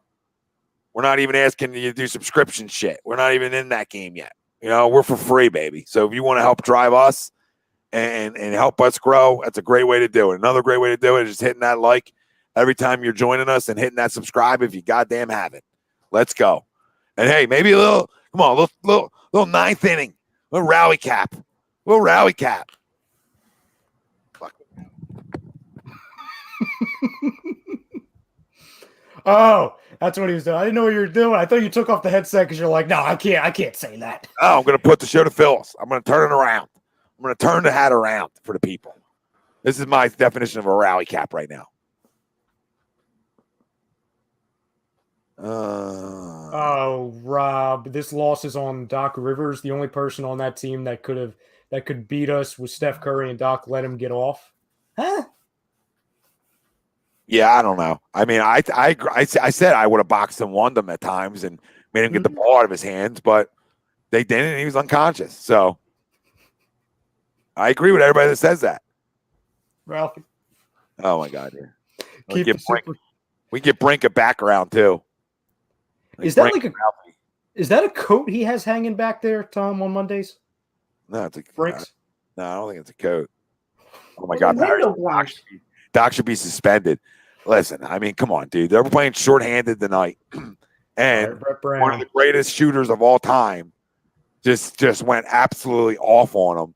And I agree, they should have boxed him, won him. They should have made him get the ball out of his hands. I can't say it enough, but they didn't. And that part of it is on. Oh my God, Andrew Knapp. What the fuck? He's so bad. He's so bad. He's so bad. Thank God we signed JT. Because we would be seeing that every day. Yep.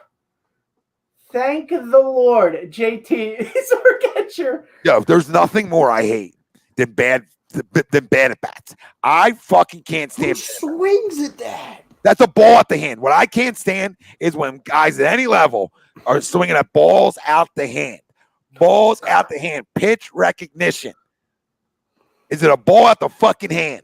That ball ain't coming back up. He ain't throwing a sink rise ball. It ain't fast pitch softball. He ain't throwing a rise ball. That ball ain't coming back up off the dirt like a fucking Walking Dead. Grow up. Grow up.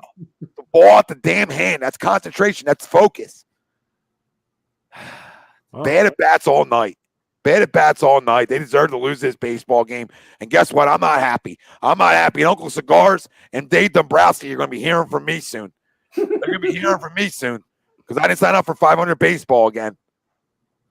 And this is what it looks like to me. 500 baseball team at best right now. Jeez. Vegas was right on point. Hey, Andrew, you want to swing? Do you want to swing? No. Warriors did a great job of defending Embiid because why would you not do that? There's nobody else around to hurt you. You'll say, okay, I'll lose on Ferk having to beat me fucking George Hill, Shake Milton. Yeah, I mean, whatever. None of them guys are going to beat you. Once in a while, maybe they do, but not on a consistent basis. That's why Tobias is so important. That's why Ben's more important than we give him credit for at times. Hey, ground out talk. Andrew McCutcheon stinks. Mickey Moniak's a fucking mess. Bucks and Suns are going to overtime. The only hope you have of Mickey Moniak is you look like a guy like Byron Buxton. Right. But A guy that can't hit, but his defending is so good. Yeah, Moniak can't defend yet at that level. So this is just a mess. There's nothing to hang your hat on. It's 2 outs. Can't hit. Marky Mark said open tryouts coming. Reese is back. It's coming soon, Marky Mark. Reese is back. If anybody was wondering. Dad's going home. Get the fuck up, TTP. We're trying whatever we can. Well, bro, because I would tell you. Oh, there it goes. That didn't work, by the way. And either did that. Either did that. Reese is swinging at everything. Even after that. I wore a lot of frontward hats. If you go back and rewatch shows from last year during draft time and stuff, I had a bunch of I was front city. I'm a great mixer, TDP, with the right hat. This isn't the snapbacks are never meant to wear forward. Oh my God, roll another ball over. All right, good night. Stink. Let's check on the Lakers on ESPN. Oh man. But I turned down going to this game tonight. Wayne, Wayne, I'm a hidden instructor. Wayne, I'm a hidden instructor. That's what I do. Whenever they want to make the phone call and have great at bats, let me know. Can we do a Tom for Philly center field? It's about pitch recognition. It's about pitch to pitch adjustments, and it's about having an approach at the plate. And tonight's a typical Phillies approach, swinging the shit out the zone. I mean, how many sinkers did he kill us on tonight? A lot. He killed us.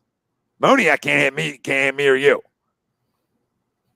The shortstop play I never heard of. Andrew McCutcheon rolled over 45 baseballs. Reese Hoskins rolled over 45 baseballs tonight. Moniak couldn't hit that pitch at the end of Rookie of the Year movie when he just floats it. No. Floats it over the plate. Another swing and a miss from Moniak. I've been saying this about Shake all the time, though. But back to basketball, I've been saying that about Shake Milton for a while. Like, he's got to grow into consistency. I don't want to hear Lou Williams. He's got to grow into consistency, be a consistent every night basketball player for that conversation. He's not there yet. There's nobody off this bench that's there yet. The most consistent guy off your bench is going to probably be George Hill when it's all said and done. You know what I mean? And that's why the acquisition can be bigger, right? Back to that poll, right? Back to our original poll question. That's why it can. I still don't agree that it's going to be a huge acquisition, but I think it's right in the middle, right? Which isn't fair because it's agree or disagree radio, so that's not fair. But go ahead. Back to baseball. Sure. Going. What do they call it? A hot potato right now. The Phillies in tonight's game, they stranded. How many runners do you think they stranded total? Okay, let me just guess. Okay. 12. Ralphie? No. Sorry, 10. I'll go 14. Tom, I made that face, Tom, because you skipped over the number. It's 11. I'm like, you did everything, but you hit it. I feel like they only had like 6 hits, right? 7 hits, maybe. Yeah, something like that. I think 6. I think. Well, let me not go look at it because I wasn't looking. Okay, and they were 7. It's 7. Okay, and they were 0 for what with runners in scoring position? What's your prediction? Oh my runners goodness! In scoring position. Yes, 0 for what? 8. I'm gonna go 0 for 6. 8. Let's go. It's hot. Kids hot. Oh, wow. That's terrible. Awful. No approaches. Listen, when you have a runner on third and the infield's playing back, What's your approach? Your approach is putting a ball in play. Your approach is a ground ball to the right side. That's like giving yourself up. You're giving yourself up to get an easy run in and move a runner over. Like hitting a baseball is not easy, but like hitting a ground ball to the second baseman or first baseman is pretty fucking easy when you're a pro. Do you see this? Our center fielders, according to John Lynch, are 2 for 45. Jesus. Who did I say should be the starting center fielder this year? Herrera? Started. Yes, because he would not be 2 for 45. You can guarantee that. Might be only, Might be 6 for 45. Yeah, but might have 2 homers. Yeah, right. Is that all year so far, or is that just in like 10 games? The 2 for 45. John Lynch, all he says is our center fielders are 2 for 45 this year. Jeez. It's horrible. I am sick and tired of this lineup and how overrated it looks like some of these guys may be. It's just starting boring. with Reese Hoskins. Yeah. And Andrew McCutchen at this point of his career. You got your 1 and 2 hitters. Your 1 and 2 hitters are not good enough right now. Nope. McCutchen batting 157. I don't know. Hoskins I think he's batting 257. I mean, 2 homers, 5 RBIs. It's okay. Like, it's okay. But nothing. There's nothing, guys. There's nothing. There's nothing when you look up and down it. Segura's been good. Harper's been good. Realmuto's been Realmuto. Didi's been good. And there shouldn't be any excuses either, because on paper, this lineup should at least score 3 to 4 runs every game. At least 3 to 4 runs. I didn't think this center field hole, even without Herrera up, would be this bad.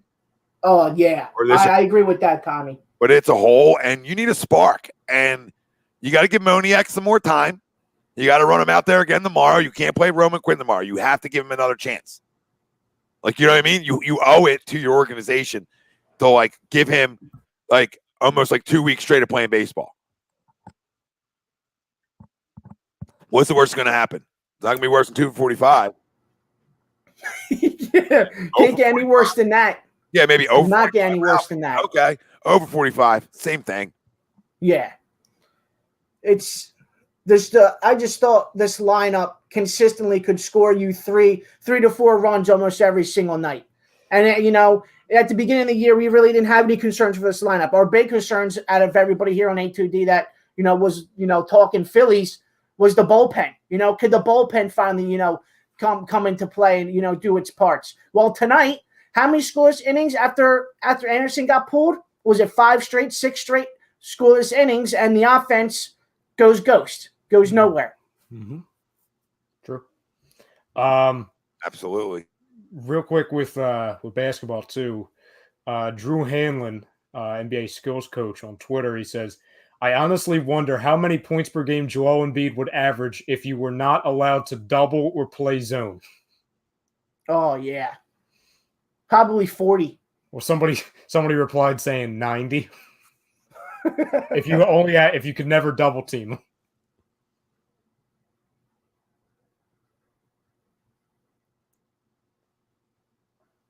Nice.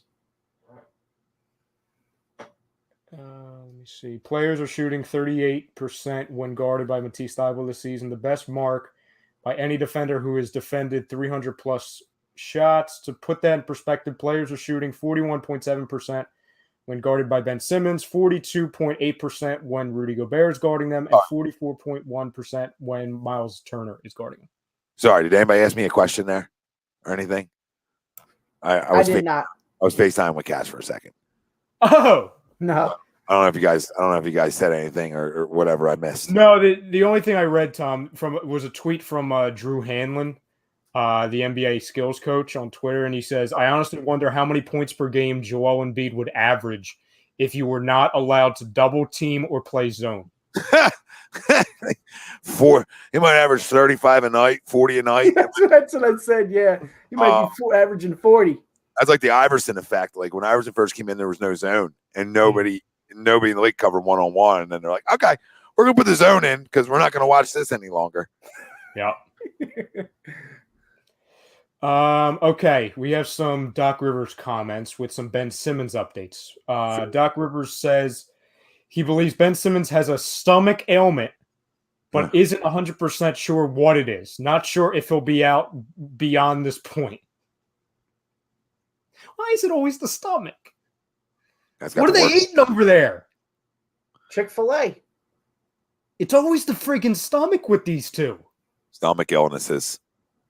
My God. Doesn't the Sixers have a sponsor? Oh, no. The Frosties, the Wendy's. Listen, I'm seeing a lot of people upset about Doc Rivers. And I've held him accountable for some games this year. And this may be one of them. I really don't disagree with everybody when it comes to, like, you have to try to get the ball out of his hands at least. At least at some point, you have to say, you know what, we got to switch it up.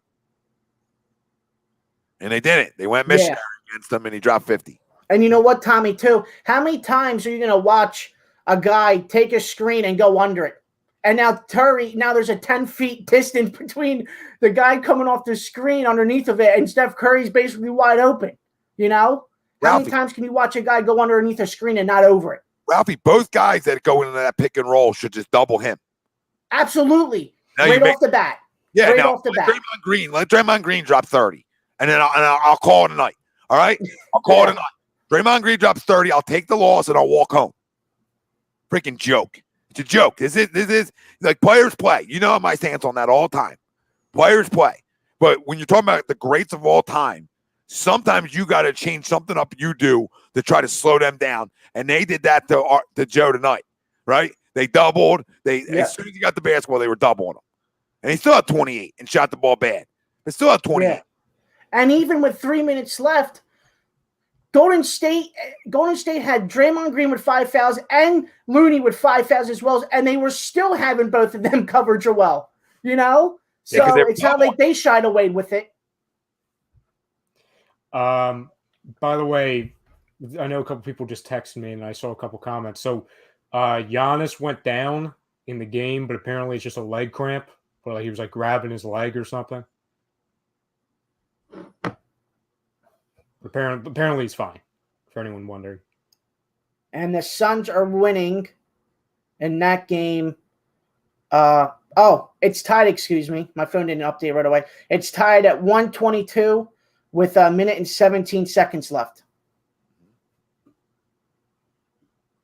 Trainer looked at his foot for Giannis. Apparently he's jogging in the tunnel. He's stretching out his leg now. Tell you, all these other teams are getting banged up right now. So Mickey Moniak is 0 for 12. That's fun. That is fun. Alec Boehm left 4 guys on base. Raul Muto left 4 guys on base. So, I mean. I was going to say, it's not even like we had guys on for the latter part of the lineup. It was the bulk. It was the big part of the lineup. Those are big money guys, or at least guys that we have higher expectations for. Yeah, JT's problem with JT is I don't know if he can ever carry it. That's the problem. Oh, here's something, Tom. To your point, switching up the lineup. This came out 1 minute ago. So Andrew McCutchen is now batting 157. Joe Girardi said postgame he may switch up the top spot of the lineup. Says Joe. Joe says he needs more production out of center field. We're a little bit shocked by our numbers. Well, I mean, your numbers are the 7th overall pick in the draft and the 1st overall pick in the draft. They're your numbers. Yep. So, I don't know when it's time for Odubel Herrera. I could keep saying this. Do you give Moniak 40 at-bats, 50 at-bats, and then decide? I don't know. Well, they asked him about this afternoon about why Moniak got the nod over Herrera. The first pick of the draft. That's why he should get the nod. I agree with you. And his reasoning was, at least what he said to the media, was based off of the inconsistencies of Herrera in the spring and the consistencies of Moniak in the spring. But my argument now is, okay, well, you're seeing consistency out of the center field position, and it's consistently awful. So, like, Yeah. Like, I'm not saying you need to pull the... How many? That's my question back to you guys. Like, this is the first pick overall in the draft, right?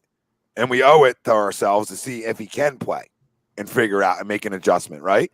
Mm-hmm. So how many at-bats are we giving him before we say this is done? Tommy, I gave him 2 more weeks, Tom. 2 more weeks. If he continues to struggle in that 2 weeks and this 2-week frame, then you got to look at Herrera. Yeah, I was going to say the beginning of May. You know what I'm saying? What is it? The 19th today? Because the 2-week frame will give him plenty of bats. If everyone else was hitting right now and we were scoring, I'd be able to look past it a little bit. Yeah, you can get away with it. But when there's really nobody hitting, it's going to be a glaring weakness right now.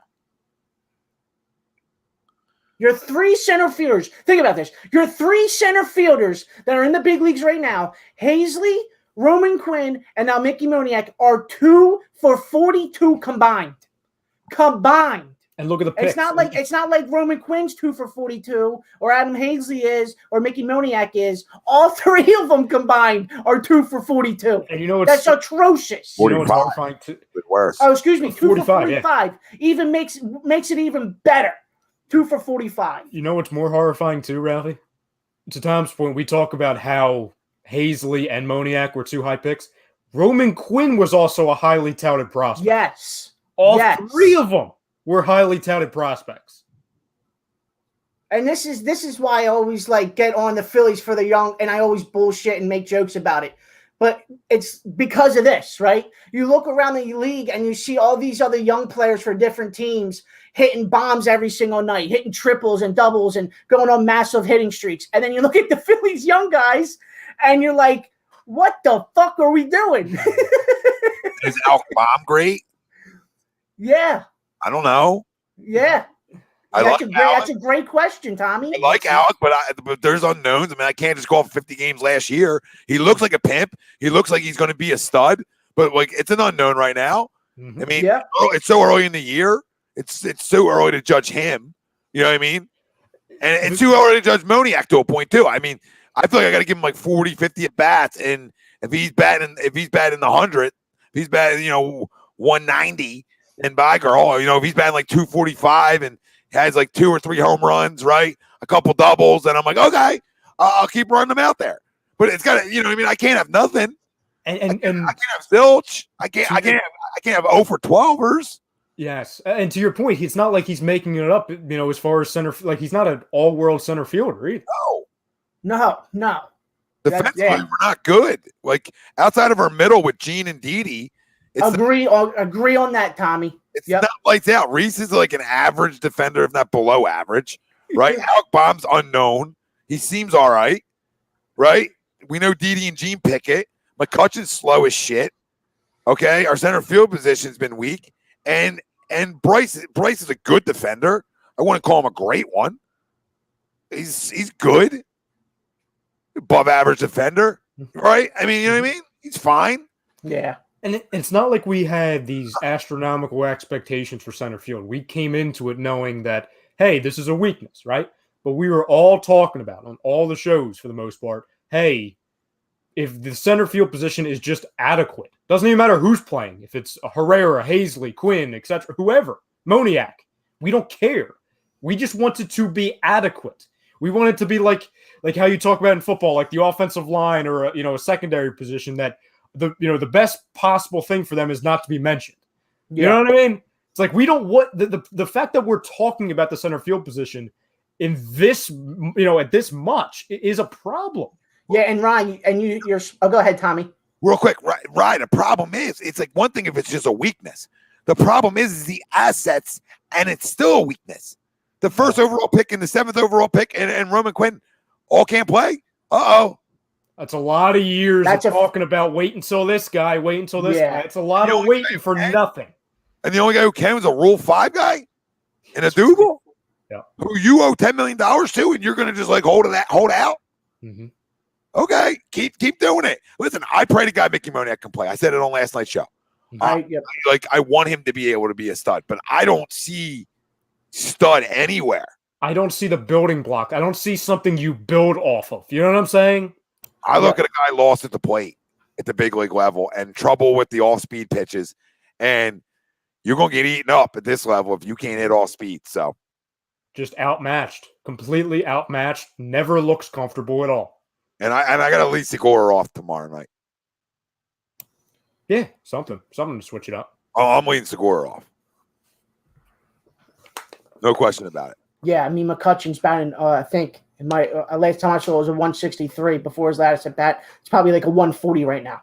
Yeah. I don't know. I don't know what's wrong with him, but like I agree with that, Tommy. I need somebody else to lead off. I need somebody to get on base to open up the game. Segura's, I think he's batting 345. 340. Yeah, 340, 345. Yeah. Bring him up there. You know, I would even I would move some other things around. I'll consider hitting Alec Baum in the 2-hole, right? I'll consider putting Realmuto in the 3, Harper in the 4, Hoskins in the 5. I would shake it all up. McCutcheon in the 6. I would shake it all. Or Didi in the 6, McCutcheon 7. I would shake the whole bitch up. I have some more Girardi. This is more in depth from Girardi. He says, concerned for center field, not happy with what's going on. Gone through third center fielder in a sense. Mickey getting his chance. Know they're all capable of hitting at much higher clip, just not doing it. Need someone to be productive out there. And then he says Mickey probably needs to relax a little bit. At-bats a little more consistent at alternate site than here.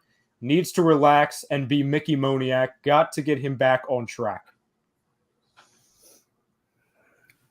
And he says, are the guys trying too hard? I guess that's possible.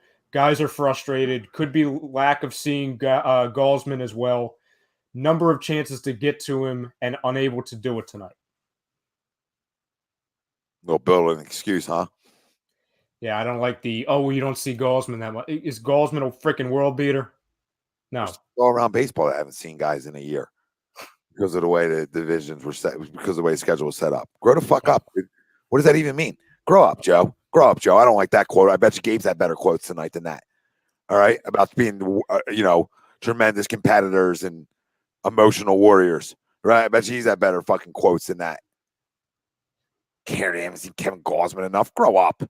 You know he throws a sinker. You know you got to lay off of it. All right? And they rolled it over all fucking night. Bucks lost, by the way. Yeah, they lost by 1. Yep. It's a big one. Girardi, you're not gonna like this either, Tom. Girardi also talks about compromising when the lineup is struggling. He says, "How much can it compromise the lineup when the bottom is struggling? When number 8 is struggling and 1 is struggling, then it hurts. Seen numbers around the league that are shocking to me. Great thing about this game, we get a chance to do it tomorrow." Yeah, I have no problem with the tomorrow quote because that's a quote I use all the time. I mean, it's about coach speak, right? Well, no, it's a fact. The best thing about baseball is tomorrow you're right back at it. So when you're done and you get out of that locker room, it's over. Like when you leave that locker room tonight, yesterday didn't matter. Now, making adjustments matter though, right? Yeah. Like, so that matters. But the great thing is tomorrow, like you can make up for it tomorrow. You come out, you hit the baseball round, you get a win, and you make sure that you have a chance to win this series on Wednesday night, right? I mean, that's what you have to now do.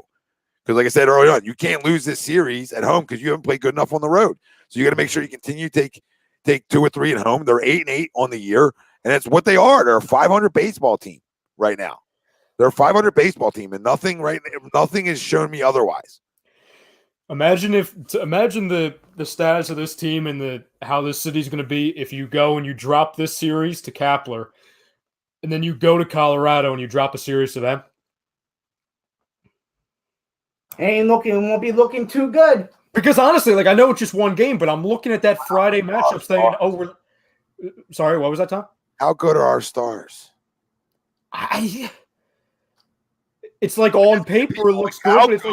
How good is Harper and Realmuto? The carry. I don't know. Well, both of them are making over $1 million, $100 million. Excuse me. I hope they're good. I'm not saying they're not good. Invested into a lot of money. A lot of money. No shape or form am I saying they're not good.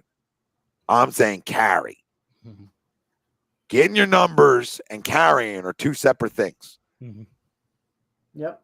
Are them two good enough to carry this lineup this year? I hope so. I don't know. They wanted each other. I pray to God that they can figure out a way to carry, but it doesn't matter if the rest of this lineup stinks. If three guys hit, and right now 3 guys are hitting: Harper, Realmuto, and Segura. 3 guys are hitting. That's it. Go look at the numbers. Nobody else is hitting. Nobody else is hitting. So why are you 8-8? Because nobody else is hitting. Very true. Ralphie, did you see what Rudy Gobert just did to Yeah, I did. Harrell? Yeah. I'm so mad right now. I hate bad at bats. I hate a shit lineup. Dude, that Andrew Knapp, I don't know. I don't know what you were doing, dude. That swing was atrocious. Also, here's the thing, too, guys. How many times over the last couple weeks have we done like a stream where like both teams are on? Have they gone where they've won? I don't think we've had a night where we've been on the air and they've won a game. Like I feel like it's like been 0 for 2s every single time. Whether it's Sixers Flyers, whether it's Phil's Flyers, Phil's Sixers. Yep, I agree. Like, I don't remember leaving a stream where it's like up 2-0. Yeah, well, listen, your 1 through 5 hasn't been good enough. Nope. When your leadoff hitter's batting 157, your 2-hole hitter's batting 254. Okay, 3 and 4 have hit the ball well, and then your 5-hole hitter's batting 228. And between your 4 and 5-hole hitter, they left 8 guys on base tonight. Yep. Well, you ain't gonna win like that. This team is built to have to win offensively, and they got great pitching tonight from their bullpen, and they couldn't do anything to back them up. And it's not like that's the scary part, Ralphie. Can they continue to get lights out innings from their bullpen? And it's not like it was consistently tonight, too, where, you got a man on first and you couldn't move him over. You had multiple chances to score at least 1 run almost every inning, right? I mean, the prime example tonight, 2nd and 3rd, no outs. You can't hit me 1 sac fly. I mean, you can't put one into the outfield just 1 time. No, I can't have Moniak and Maton both strike out there. Yeah. Yeah. You guys both can strike out. Jeez, my goodness. Make it a 2-1 game. At least somebody. Yeah. Somebody make it a 2-1 game, cut it in half. You feel a lot better about yourself. I mean, that's my big thing about this. Nobody's having good enough damn at bats anymore. And that's why your batting average stinks. I would love to know their team average. I'm sure it's not like horrendous. Probably in the middle of the pack. Tom, I'm going to send you this so you can read this off. Phillies center field spot is making history. Consecutive games without a hit by a starting center fielder. MLB history dating back to 1906. What? Check WhatsApp. Check WhatsApp. I just sent it to you. Consecutive games without a hit by a starting center fielder. MLB history dating back to 1906. 13 games. 2021 Philadelphia Phillies. The most of all time? According to this chart, yeah, they're at the top. Because then you've got 12 games, 11 games, and then 3 teams tied for 10. Yeah, and we were one of them in 1915. So the last team to do this was the 2019 Padres, and I believe they stunk. Mm-hmm. Wow. Okay. 13. To your question, Tommy, for the total batting average of the team is a 236. Yeah, that stinks. With an on-base percentage of 312. Yeah, fucking garbage. Somebody commented, can we get a quick analysis of the number of first-round picks spent by the Phillies on outfielders in the past 6 to 8 years versus the competent amount of outfielders that are actually on the 40-man roster? Yeah, I mean, I got 3 right now. I mean, Mickey Moniak, Adam Hazley, and Cornelius Randolph was another guy who was a shortstop converted outfielder who can't play. Yeah. So, I mean, right. The list goes on, family. People are hyping that dude up, and we haven't seen him yet. And I don't want to overreact 16 games in, but this is who they are. They're a 500 team. Unless their offense can carry them, they are a 500 team. And tonight's another example of this offense is not being good enough. Yep. 100% agree. Yeah. I mean, you get great start. You get great pitching tonight. Overall pitching. Great overall pitching when you hold a team to 2 runs. And the Giants can't hit. Nope. Giants are hitting 205 coming into this baseball game. So you thought we can't hit. They're 10-6. They're 10-6 because they pitched well. Extremely well. Honestly. And I'll tell you another thing. It's just, I don't know what to do anymore. I don't do anymore, guys. We missed on a lot of picks. Yeah. You know, you hope Bryson Scott can play. But, you know, down the road. At least Harper, this is one good sign for Harper, at least. He's 6 for 7 over the past 2 games. That's fun. Hasn't amounted to anything. Yeah, I don't give a shit. We're 1-1. We're 500 over that little cuteness.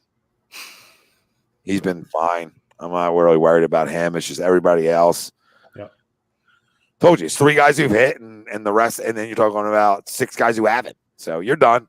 You're done. You stink. Last 2 games. How do you fix it? Like, who takes McCutcheon's spot? There ain't nobody on this roster to do that. No. Who takes the outfield spot? Nobody on this roster to do that. Nope. So if Moniak can't hit and Hazley's out for an extended period of time, they're stuck to have to bring up Adubel Herrera. Yep. The last 2 games, Bryce Harper 6 for 7. Every other Phillies hitter 7 for 50. Jeez.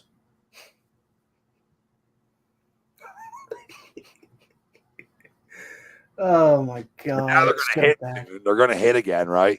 And then our pitching won't be good enough. Watch. They'll put up 8 runs tomorrow night and blow it in the 8th inning. I mean, they'll hit Colorado for sure, but we'll probably give up 14 a game. Yeah. We're an easy 14. 14 base. I got a 14. 14. I just don't know who I trust in this offense outside of like 4 guys. Like I think Alex is going to be a pro hitter, right? I trust Bryce. I trust Real Muto, and I trust Segura to be a pro. I trust Didi to be a pro. Sorry. So there's 5 guys. I don't trust McCutcheon anymore. I don't trust Rhys Hoskins. Well, they're 1 and 2 in my lineup. I don't trust either one of them guys. That's your leadoff guy, and your guy's batting second. With no trust. Like you said, Tommy, I think tomorrow you just shake up the whole lineup, man, and just see what happens. Because you need something new. Because I mean, McCutcheon's batting almost 140, and he's our leadoff guy. That is atrocious. Gene Segura is currently hitting 357 this season. He is 15 for 33 during his 10-game hitting streak with 4 doubles and a home run. Yeah, he's been unbelievable. Yep. Gene's a pro. Gene's a pro hitter. Like I told you, the pro hitters are going to hit. The other 2 guys, I don't know if they're pro hitters. I mean, McCutcheon was a great player at one point, but at this point of his career, you know, it just doesn't seem like the same guy anymore. And it is what it is. And Rhys, I don't know what Rhys Hoskins. I've never really liked Rhys Hoskins. So I mean, that's a big question. These are big question marks. That can't be. These are corner positions. These are guys who got to hit 30 home runs. McCutcheon's got to hit 20. Here's something real quick. Switch back to basketball real quick. Everyone that I know, a lot of people weren't happy with having the heavy guard 5 out there during the game. Well, according to Doc Rivers, that's something we're going to see a lot more of. He says that's something we're going to start doing. You'll see that a lot. Rivers says of some 4-guard looks they ran out tonight, now that George Hill is in the mix. Okay.